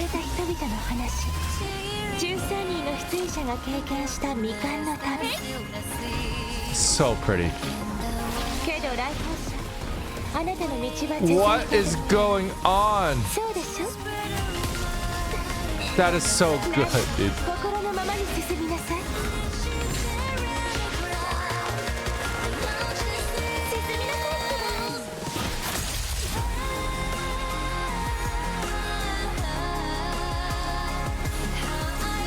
Wow.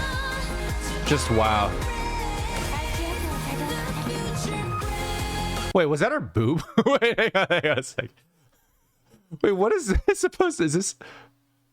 Oh, it's her knee. It's her knee. It's her knee. We're good. We're good. We're good. I was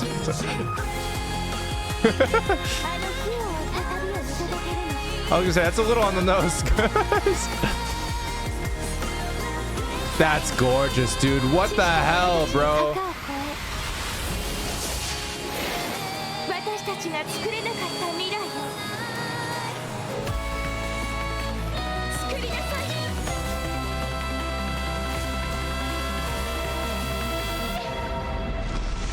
Gorgeous 2D effects, just gorgeous. Woo! Oh my god, they're getting better at these impact frames. I'll say that much.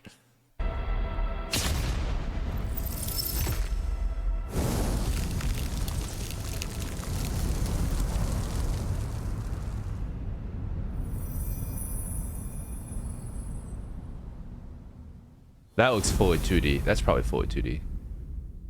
Sure. No, actually, that might have been 3D. God, that's insane, dude. Say my name when a tree. Dude, we have we have to look through that. That's insane.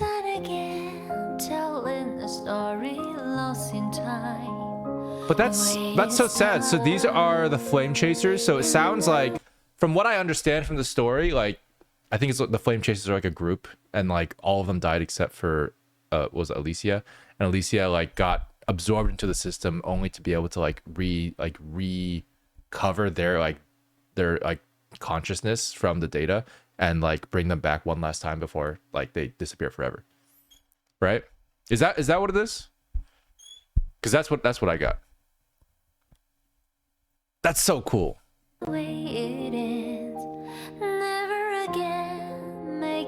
Stories in dismay with zero stars, but just one end.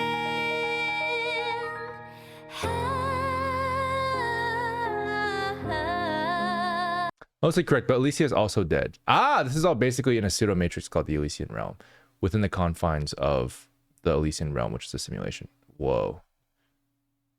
Damn, she's dead too? That's crazy. To embrace the future, breaking out of shades from the past.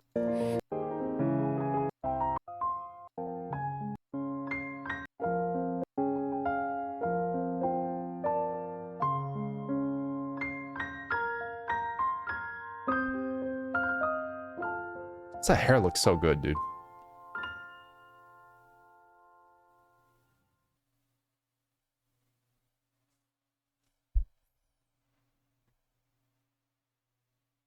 All right. Okay. 落ち着きなさい。 I just can't with this frame, dude. I'm sorry.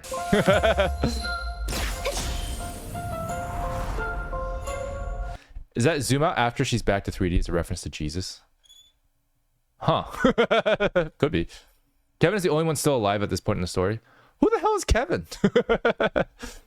Only Fu Hua now? Ah, yeah. I mean, I'm pretty sure yeah, like I mean some her short finality, like everyone just dead. I don't know. It's kind of crazy.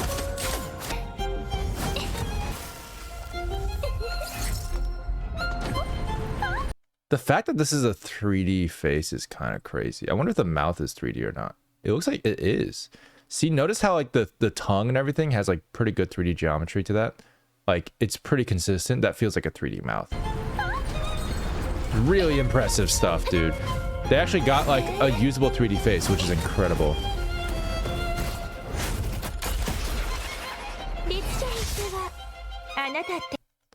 Like this is... That's a 3D mouth, dude.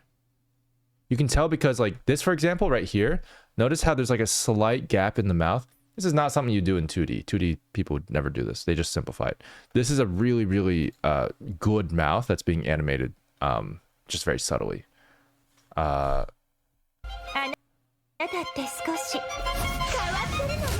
geometric integrity on her face is really well done, but it still looks good, which is impressive.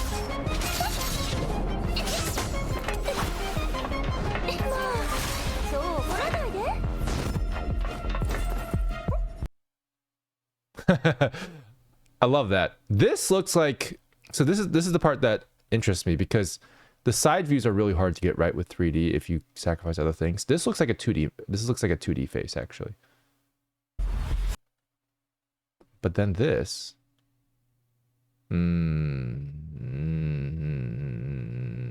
there is some issues with this particular angle. It's a low focal length, so it looks a little bit distorted. So they are doing some stuff in 2D. Like this is 2D. The facial rotations are 2D. It's interesting. Very interesting. You can see here the mouth is definitely 2D as well. And all the shadows are 2D. But this doesn't look like her. Yeah.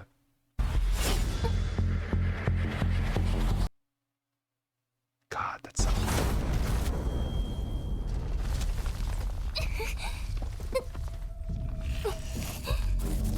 The hair has improved so much since the Himiko one.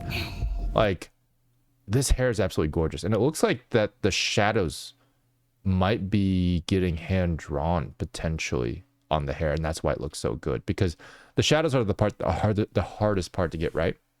Shadows are really, really messy on hair, especially 3D hair. So these shadows are gorgeous, and I feel like they're 2D. They're 2D shadows. And I feel like a lot of the shadows on her face are also 2D. It's my guess.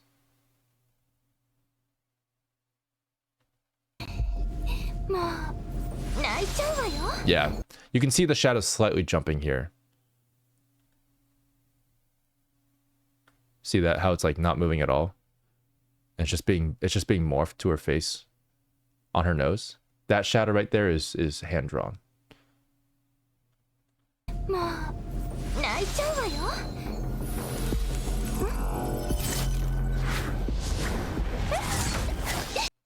This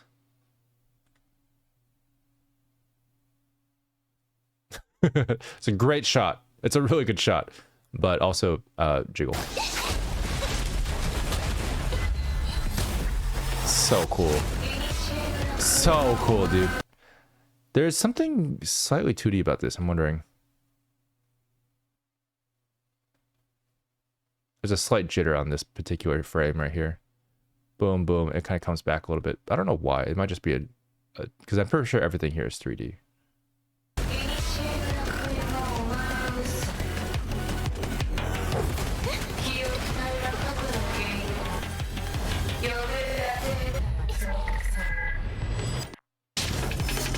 I gotta watch that again. Hang on. So right here, I'm pretty sure you can see her foot sliding. Yeah, so she's parented the camera here. She's officially, look at this. She's animated on 2s. She's parented the camera. Like right there, you see that? She's parented the camera. She's not moving at all, but she's moving with screen space. And then When she's on the ground, she maintains contact on the ground. Really impressive stuff.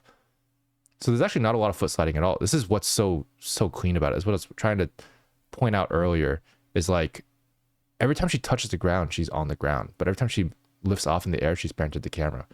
So it's like a dynamic parenting thing. It's really, really good.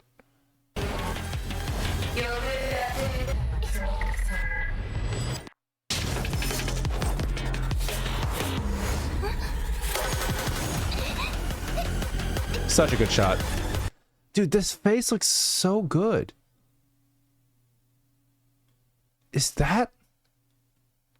Like, this looks like it could be 3D. It could be. But that mouth, and the fact that the chin doesn't go up as high as it needs to, like, technically right here, the chin should be here. Should be. Again, this is the trick where they keep the chin down. Looks really, really good. It could be a 3D trick. It could be. It was something that we were thinking about as well. But you should see the under chin here technically, but they don't show it. They keep the chin down here and then move the mouth up instead. That's a 2D thing. It's a 2D thing. I don't know if it could be either one, but I'm guessing this is probably just 2D because they've already done it so much in other projects. Wow. That's fully 3D though. Yeah. What's the rewind 2D? That's here, right? No, that's a 3D. That's a 3D face. Pretty sure. Yeah, 90% sure that's a 3D face.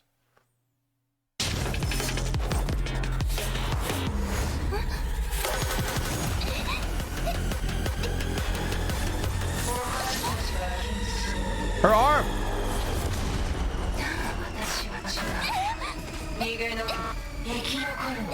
God, so well animated too. So these shadows, they do look hand-drawn. Like, this is what makes the hair look so good. Like, these shadows here, this is a relatively difficult shape to get looking right. And, like, I'm really curious about, like, the different experiments we could do to get that to look good. But, like, these, like, sort of indents and stuff like that, they're really, really subtle and they're really easy to do as a 2D artist. But as a 3D artist, like, the computer won't know what to draw here, usually.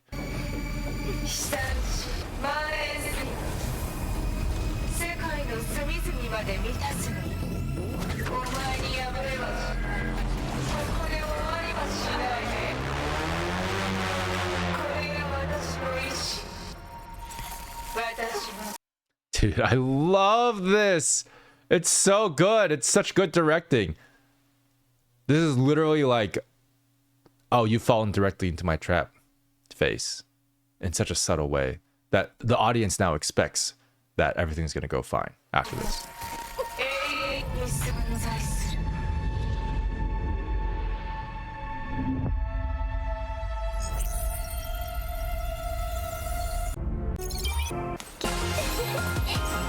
This is all 2D.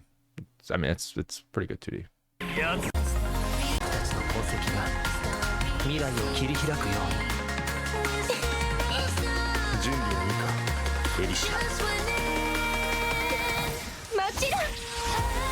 This is a good example of the same thing that I talked about earlier. This angle, notice how low her chin is. This is a very common thing. This is fully 2D, so this makes sense. But like, look how low her chin is. This angle should absolutely be like this. Like, you should be able to see like the chin, the underjaw for sure. Like, you should be able to. You know what I mean? Like, this is what the face should look like in terms of like the actual geometry. But it doesn't, because in anime they tend to just break that law for appealing faces, and that's fine. It looks good. Yeah.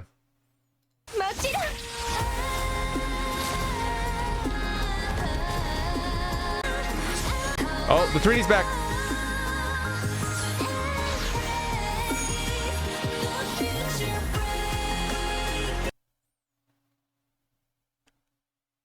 This shadow is really impressive, and I think it's hand-drawn. It looks hand-drawn. That right here adds so much depth to this model. You see, like, without that, you see how without that, it just wouldn't, you wouldn't know, like, this would just be a blob. Like, this would just be a blob of like an arm, of like a shoulder. But with this right here, this little armpit line, it just adds so much depth to the anatomy of her character. Suddenly you see this shape as a separate shape and this shape as a separate shape. Much, much more different than if you just let the shading do its thing. That's a 2D shadow. That's definitely being hand drawn, I feel like, because it's really well placed. And everything else here looks like it's being calculated, which is pretty cool. It's clean. It's really clean. Yeah, wow. Look at this face though. The face is really well done. It's actually, it looks like they have the chin thing here as well. Again, the chin is way too low. It should be here. So it feels like that they're doing the chin thing kind of on purpose in 3D, I'm guessing, because this face looks like it could be 3D. It is moving a lot in the head, so maybe it is 2D, to be fair. I'm not going to say that for sure it's 3D, but it does look more 3D than their other faces. And it still looks really good. 彼らはあんなに誇らしげに生き、命で文明の昇華を奏でた。これは英傑と呼ばれた人々の話。 I love this. This is such a cool pose, dude. This right here, like you erase all the tension in the strings, these tubes here, and it just dissipates all the energy. What are we? We are brains. What do brains do? Brains understand how physics work, because that's how we build our understanding of the world and how we predict trajectories of things. So this is like, there's energy in the system. The energy is being dissipated out of the system. It's being counteracted. It's loose now. の出演者が経験した未完の旅。けど来訪者、あなたの道は続いてる。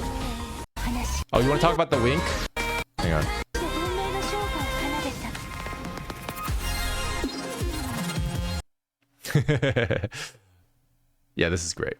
Actually, I want to see if this face gives away any kind of 3D-ness. It does look really 3D. This looks really 3D. But like in a good way, like it's very impressive. You know what's really cool about this though? In this wink, they're puffing out the cheek just slightly, just like a little bit. You can't really tell, but there is a slight cheek puff here, which makes the wink feel so much cuter. That's so cool. That's so subtle. Look at that. Look at that slight cheek puff. これは英傑と呼ばれた人々の話。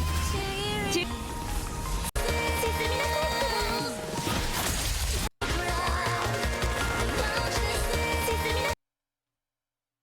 The hair looks so good. All the shadows look so good. Yeah, and this is a 2D face. Hold up. This is a 2D face. Interesting. Interesting to make this a 2D face. Now, one thing I'm noticing is that, like, so this nose is totally different now. It is not how her nose looked like earlier. She used to have a nose shadow like over here. Now she has it over here, so that's kind of a new thing. The mouth looks like it's 2D because the geometry is not quite correct. But yeah, the nose is a little bit more flat. I think it was like more like that, more like that earlier, with a flatter bottom. But yeah, this is a 2D face. It's interesting. So they're really just switching off whatever they need to. It's interesting. I imagine they probably make the decision based on if the shot looks good or not, and just like choose after they animate it.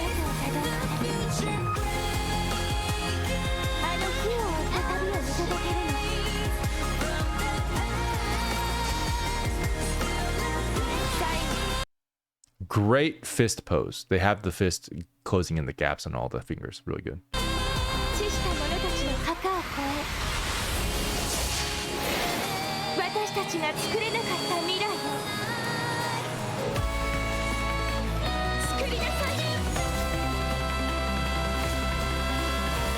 Oh, she goes into the blast? I see. Is that the last time we see her? It is. Oh, I didn't realize that. So she becomes the arrow. Wow. That's so good. That looks like a 3D eye, dude. That's impressive. How do they do that? It's good. It's really good. Oh. On a scale from 1 to 10, how would you rate her model? I don't know because, again, there's some parts that are definitely being drawn over. But her model in and of itself is a very strong, like, 9 out of 10, I would say. Like, very, very strong. One of the best I've seen. I think, like, the shots that I do think are 3D, like the ones here, for example. I think there's also one here. Let me just go back here. So this shot right here, is it 2D or 3D? I'm pretty sure it's 2D, personally. I think the hands are 3D, but I think the body's 2D. Let me just double check this real quick. Yeah, the hands are 3D for sure. The body just feels like... Oh, You know what? It probably is 3D. I think about it. The hair definitely is, because it's got the dynamic lighting on it. The face is probably 3D, but I think they...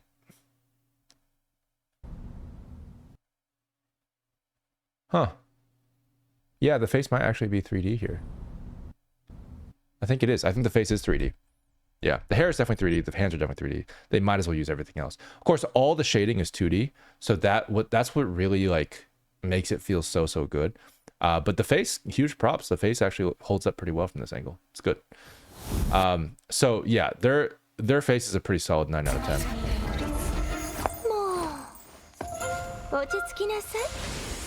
This is insane to me because this is almost definitely 3D. I feel like this is so clean.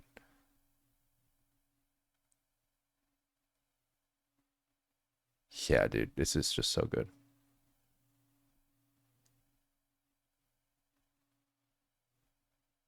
Man. The baby bow. Oh, wait, you're right. Hang on. Yeah, why is the bow so small? Yeah, that's hilarious. That's an interesting point because in theory, the bowstring should be over here, right? Anyway, that's cool. That's really good. All right, that was a little too much. I got overstimulated with how good that was. The hair also just looks gorgeous. They're doing a lot of custom painting over the hair shadows for sure. Like it does look really good. It does. Yeah.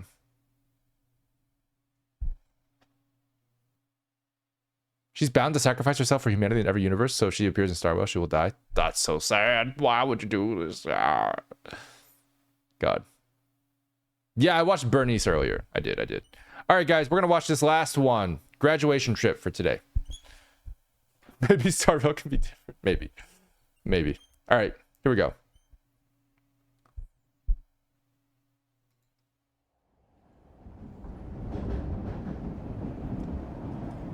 Okay, loading symbol, very cool. 一つの物語が終わるとき、私たちはその始まりを思い出す。まるで昔に戻ったかのように。That's a 3D face. 例えば今のように、そうだろう？君は驚いていないようだ。この景色、懐かしいだろう？ This is all 3D. 彼女は私たちと違う。まだ Isn't she one of the bad guys? だから。God, that's so well animated. 私に会って驚いた。ところで、一人足りないね。これで揃った。What's the name of the virus? So this is the ending. This is a huge spoiler. Yeah, so this is the ending of Honkai Star Rail. Yeah. For part 1. Oh, Hersher of Corruption. Interesting. Okay, fair enough. しかし残念だ。僕たちの物語はもう終わった。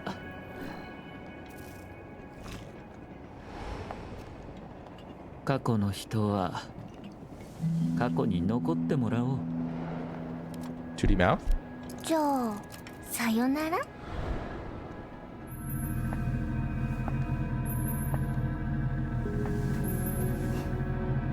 なんか。 Whoa. Reflections. I get to see a model from 2 different perspectives at the same time. This is so valuable.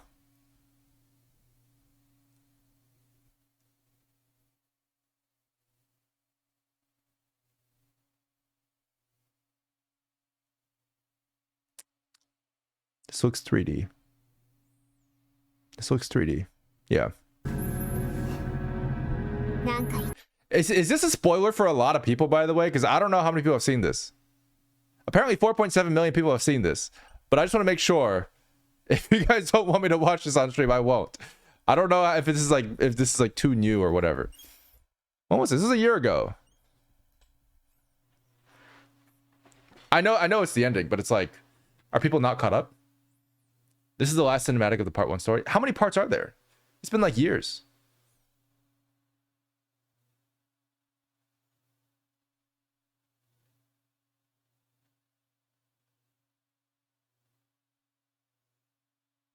Oh, we're in part 2 now? Okay. Fair enough. Valkyrie says, I get that overstimulation 100 times more forcefully than you, though. Regardless of frequency, that said, any advice from experience on coping with it? It's held me back as an artist for 10 years. I mean, at the end of the day, overstimulation is just something that you should probably avoid. If you know that you get overstimulated very easily, like when you do your own art, like it's fine to do the art that is simple and like makes you happy. I wouldn't force yourself to go into like a field that is like a particular art style that is like overstimulating. You know what I mean? Like try to keep yourself sane. That's the biggest thing, the biggest priority, and that'll always be beneficial for you. Even as an artist, you know. There's part 1, 1.5, and 2. Oh wow. So it's already pretty far. Okay, fair enough. Genshin similarly will only end its part 1 when we go to Celestia. What? That's crazy. Fair enough. Okay. Oh, she's moving.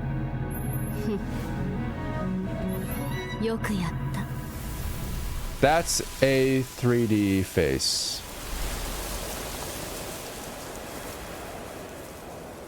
It does look like they have some sort of camera keys on. That's a 3D face as well. Man, their 3D faces got really good. I'm just going to say, dude, huge shout out to Wonderium. I've confirmed this is definitely, they got their 3D faces down, more down than they had before. Like in Lament of the Fallen, every single face was 2D. Now we're actually getting a mix and like the,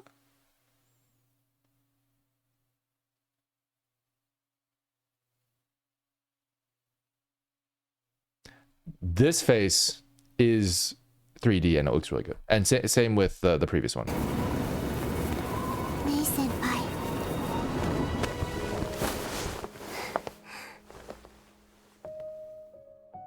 Call back. That's a 3D face. And so this is really, really cool. This is actually, and so how do I know for sure this is a 3D face? Look at how much her head is moving. These are micro movements. You see how she's just sort of like slightly going left, slightly going right. She's got this keep alive to her. It's still on 2s, but it's like, wow. This is because the face is in 3D now. If this face was in 2D, I'm pretty sure the 2D artist would absolutely like murder the director. Be like, why are you letting these animators move these characters when I have to draw over every single frame? So this is a good testament that this is a 3D face and they don't have to draw over every single frame. Really, really good. See these subtle movements. It's pretty well done.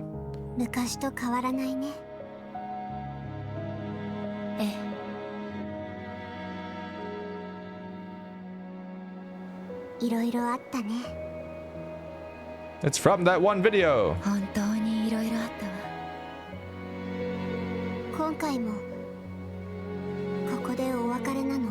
Ah, I can see. You can see the distortion here. So you see the side eye is pulled back pretty far, and as you turn this way, the side eye kind of comes forward a little bit. This is a camera dependent angle shape key. So or camera angle dependent shape key. It's camera keys and it feels really, really good. It allows for this 3/4 angle to read really well while still maintaining that side view. And I'm pretty sure this is one of the biggest things that they figured out to get a 3D face to look good. God, the wrinkles on that hand are so good. Yeah, it's got to be hand drawn. The wrinkles and shadows are so good.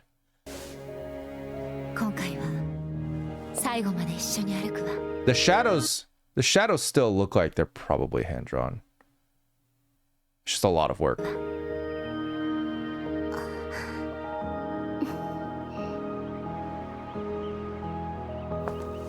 They're lesbians.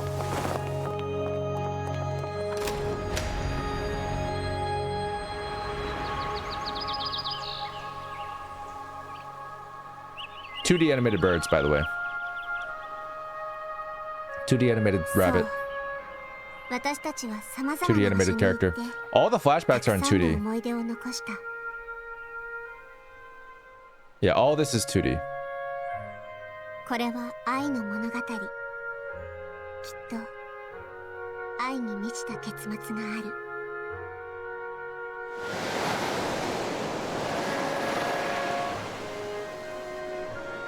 だから昔と同じように一歩ずつ前に進もう。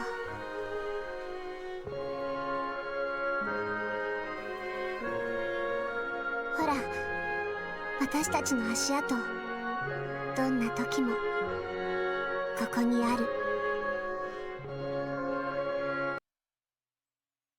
This angle isn't quite as good, but this is a 3D model for sure, and you can see the issues with it, but it's good. That angle is also not perfect either.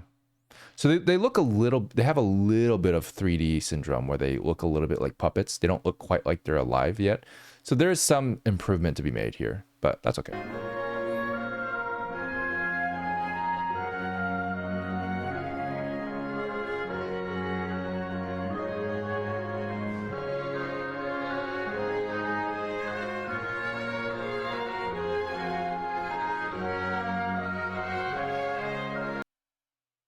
So interesting.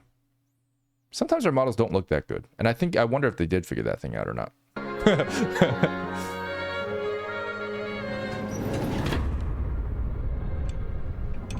She walked into the train without telling anybody.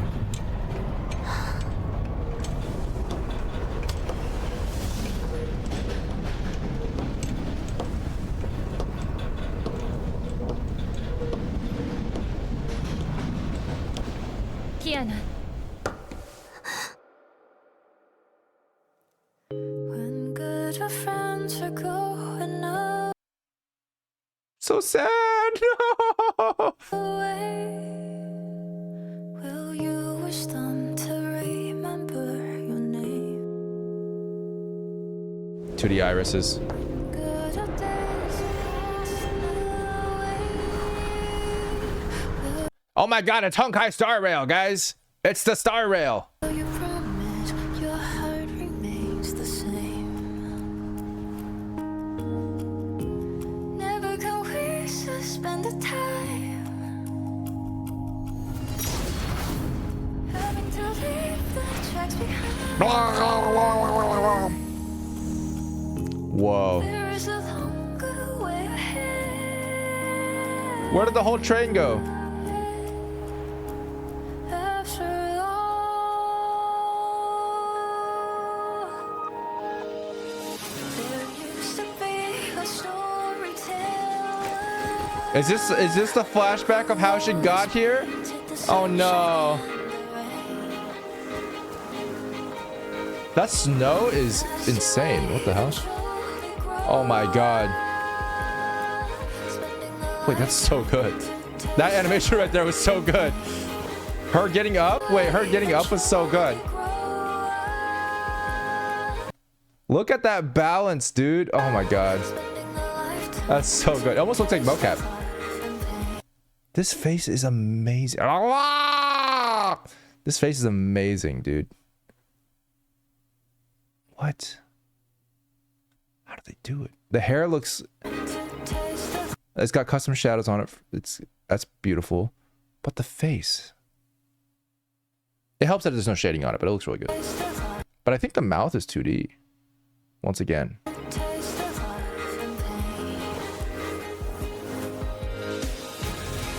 That looks like mocap. That looks like mocap, which is actually doubly impressive because whoever's mocapping that is playing a small child. That is actually like your mass is very different as a small child. So that's actually really, really impressive if it is mocap. If it's not mocap, even more so because it looks so smooth. But and when I say mocap, I mean like mocap reference. I don't think it's actually like fully mocapped. But like Studio Orange uses mocap all the time too. So it's like that kind of like animation style and process.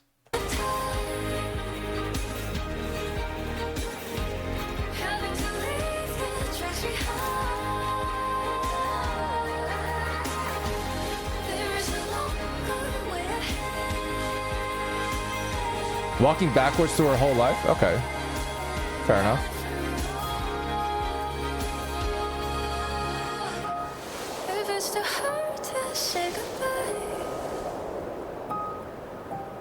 Those are some pretty hand shadows.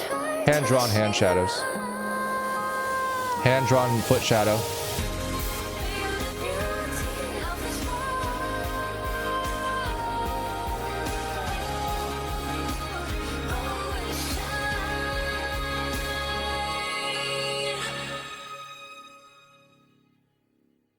Oh, the whales.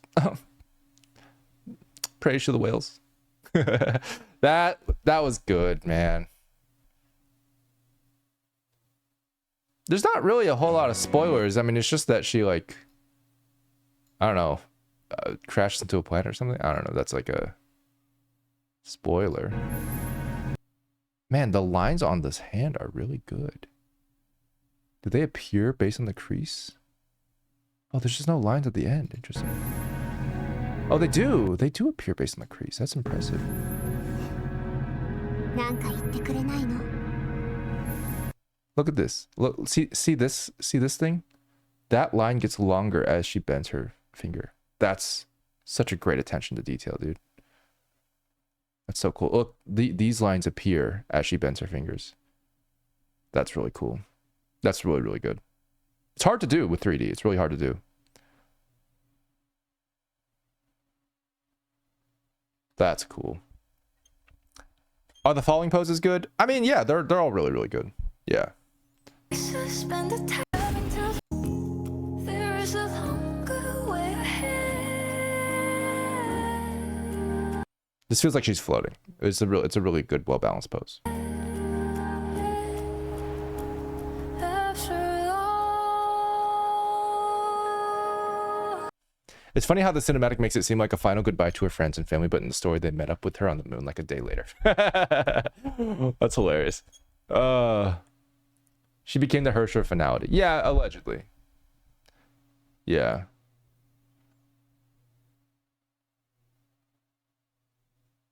Damn. This is good. This is so good.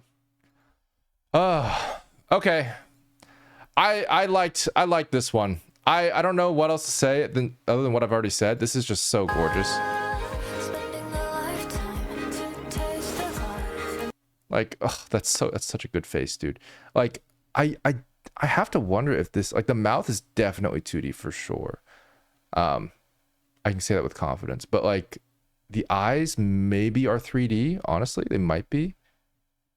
It's just really well done. It's really well done.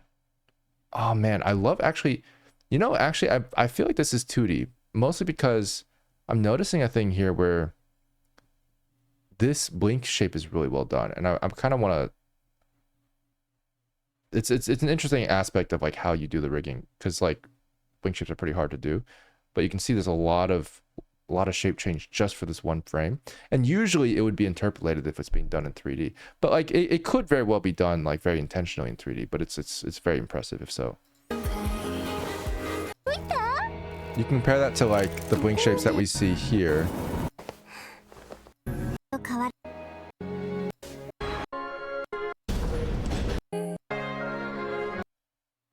Because these models are more accurate to, I think, what they're doing.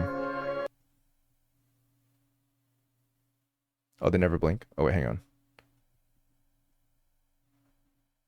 Yeah, you can see, like... Oh, that is really good. It's on 2s. They're doing it very snappily. They could very well be 3D.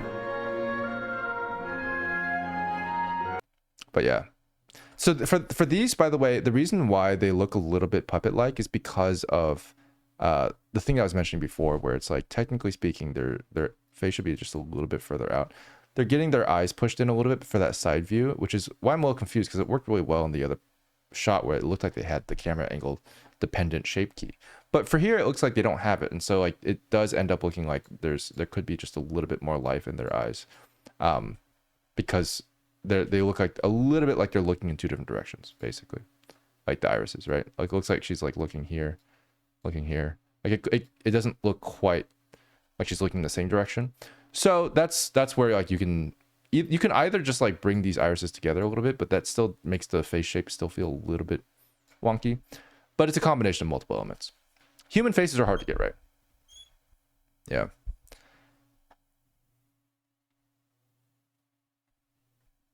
Oh, man, that was good.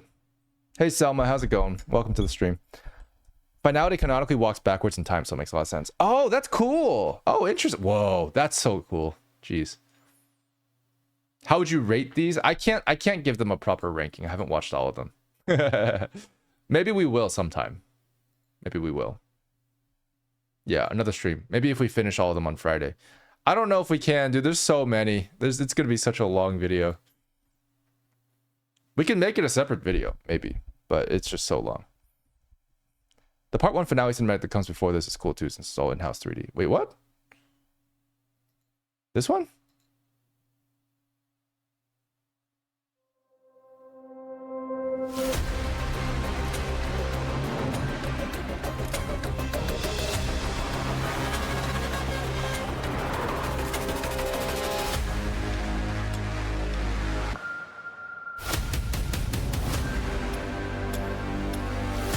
Whoa. Very different style. Holy, 60 FPS.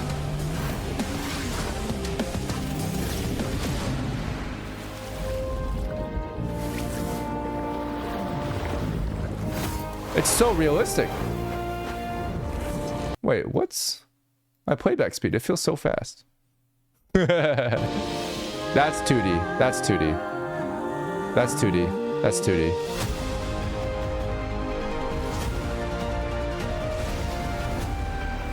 That's 2D. That's 3D. Show me the face. Ah, you cowards. You cowards won't show me a 3D face.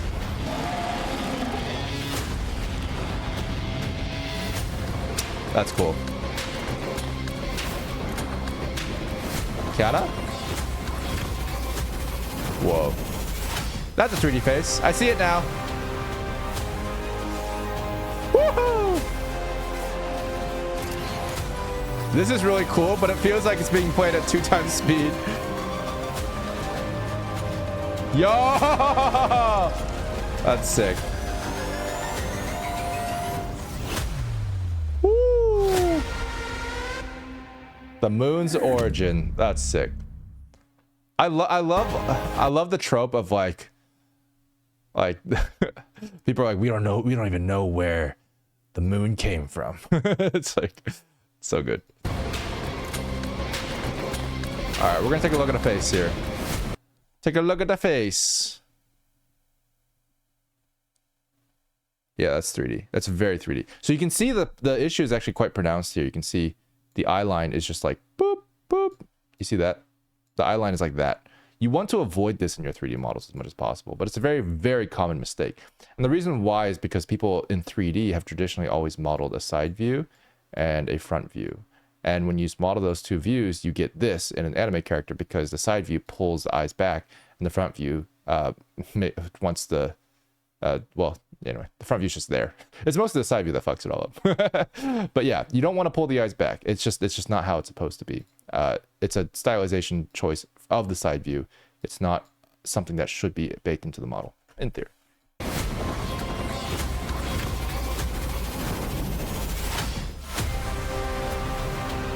Yeah, it's definitely her gameplay model, almost for sure. Well, maybe not. Let's get this super up close shot of his face. It's very blurry. That looks like a Genshin model. This looks like Al Hytham, and this is the Genshin game models have this issue. They have this exact issue. So like, I'm not surprised. Makes sense. I'm pretty sure it's a game model. Probably the same base. All right, that is it. That is it, guys. We're done. Woo! My God. Upping those frames for the gamers. Yeah, that's Kevin. Wait, what? Ah!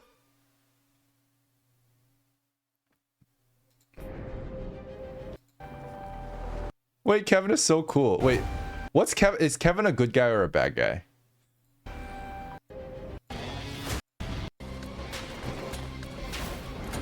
Kiana, your mortal enemy. It's time for Kevin. I love it. I love that his name is Kevin. Kevin is all right. That's a good way to put it. I'll take it. Yes and no. He's complicated. Like every man in the universe. Both. Okay. Well, fair enough. Fair enough. Yes. Yes is a good answer. All right. He sounds like he has parental issues. For the finale, can I ask this question? Let's say we have a male character whose features are straight or square, yet he is also shy and quite intelligent. Not Goku. What poster, I don't know how to say it, but poster pose would fit him in your opinion? This sounds like an AI prompt. Not gonna lie, get this. This sounds like you're asking me to do your homework. I'll think about it, but I can't give you an exact answer. He doesn't have parental issues? Okay, well, fair enough. Sounds like he has relationship problems. He probably had the healthiest family in the entire freaking series. Well, that just goes to show you. That's funny. Oh, I know you're not AI. I'm saying this sounds like a prompt that you would give an AI. Yeah.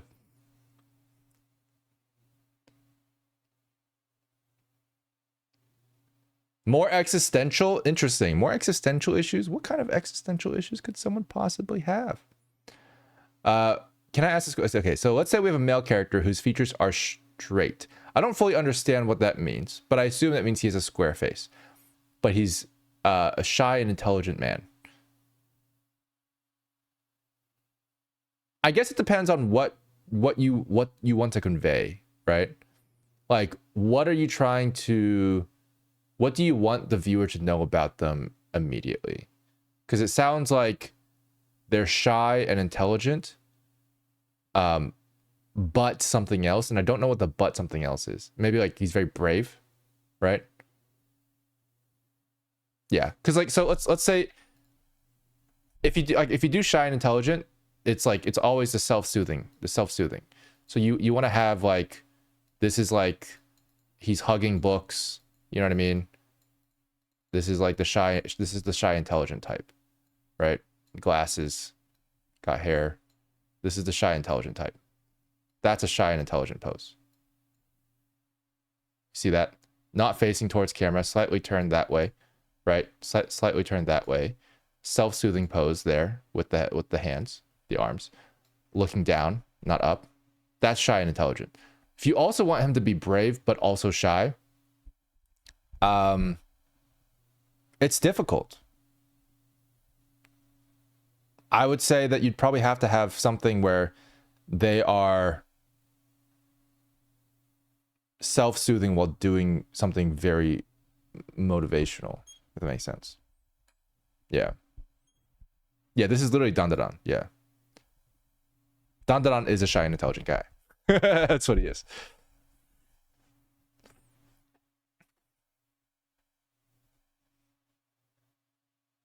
Yeah, Peter or Sucrose are female, though. Gethys is asking specifically for male. Strong man, fearless in battle, but awkward with people. Strong man, fearless in battle, but awkward with people. Strong man, fearless in battle, awkward with people. Let's see. He would be... I mean, you can go like the Ots Terahashi-shan, that fucking Psyche-kun meme.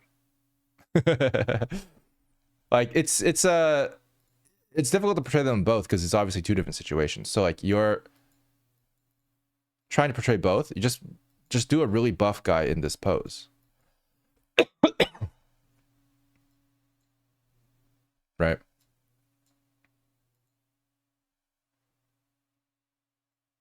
Just do a really buff guy in this pose. Right, so it's like this. But like buff. Like he's got like muscles. You know what I mean? Like that's the guy. That's the guy you're looking for. Yeah. Yeah, you can communicate a lot to the shoulders. So notice how I raised the shoulders up a little bit. I didn't have them like down here. I could have. But the shoulders being slightly raised makes him more nervous. Right? Stuff like that.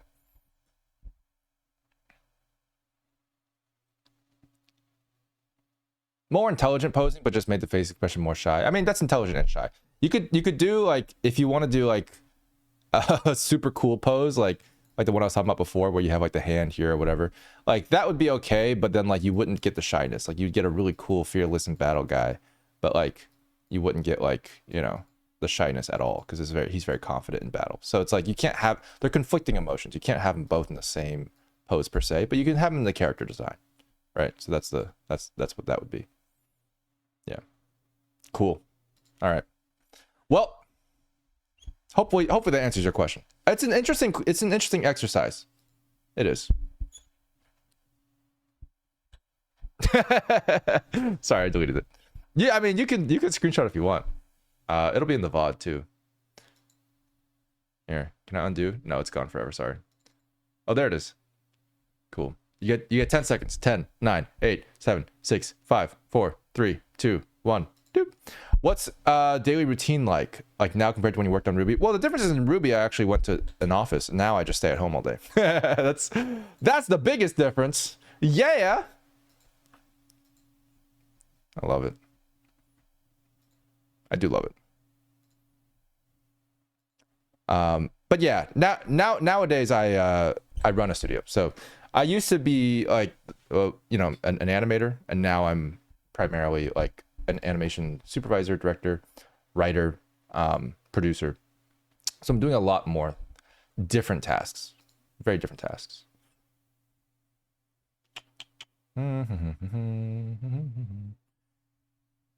Hey, you guys wanna raid Sayu? I kind of want to raid Sayu. Let's raid Sayu. Yeah. Oh yeah, Dr. Bro, we're done. We're good. Yeah. We're gonna end the stream today. I am going to go get some work done. We have been streaming for a while, but I'll be back on Friday, guys. Friday, what did you guys want to watch on Friday? I know we wanted to maybe do some more Honkai stuff, but I kind of want to see what else we have. I think there was some talk about what was the other thing that you guys wanted to watch? What was it? There was something. What was it? It was one of the other games. I forget. Well, we're gonna figure that out on Friday. So tune in and send me stuff on Friday because we're gonna watch some stuff. Yeah, we got 1010, we got Guilty Gear. Yeah. We'll take a look at that. Cool. Project Mugen. Cool. All right, guys. I'll see you guys on Friday. Thanks everybody for joining. See you at Sayu stream. Did that work? Yes, it did. Okay. All right. See you guys later. Bye bye now. Everybody have fun. I'm gonna start snoring now. Bye bye everybody.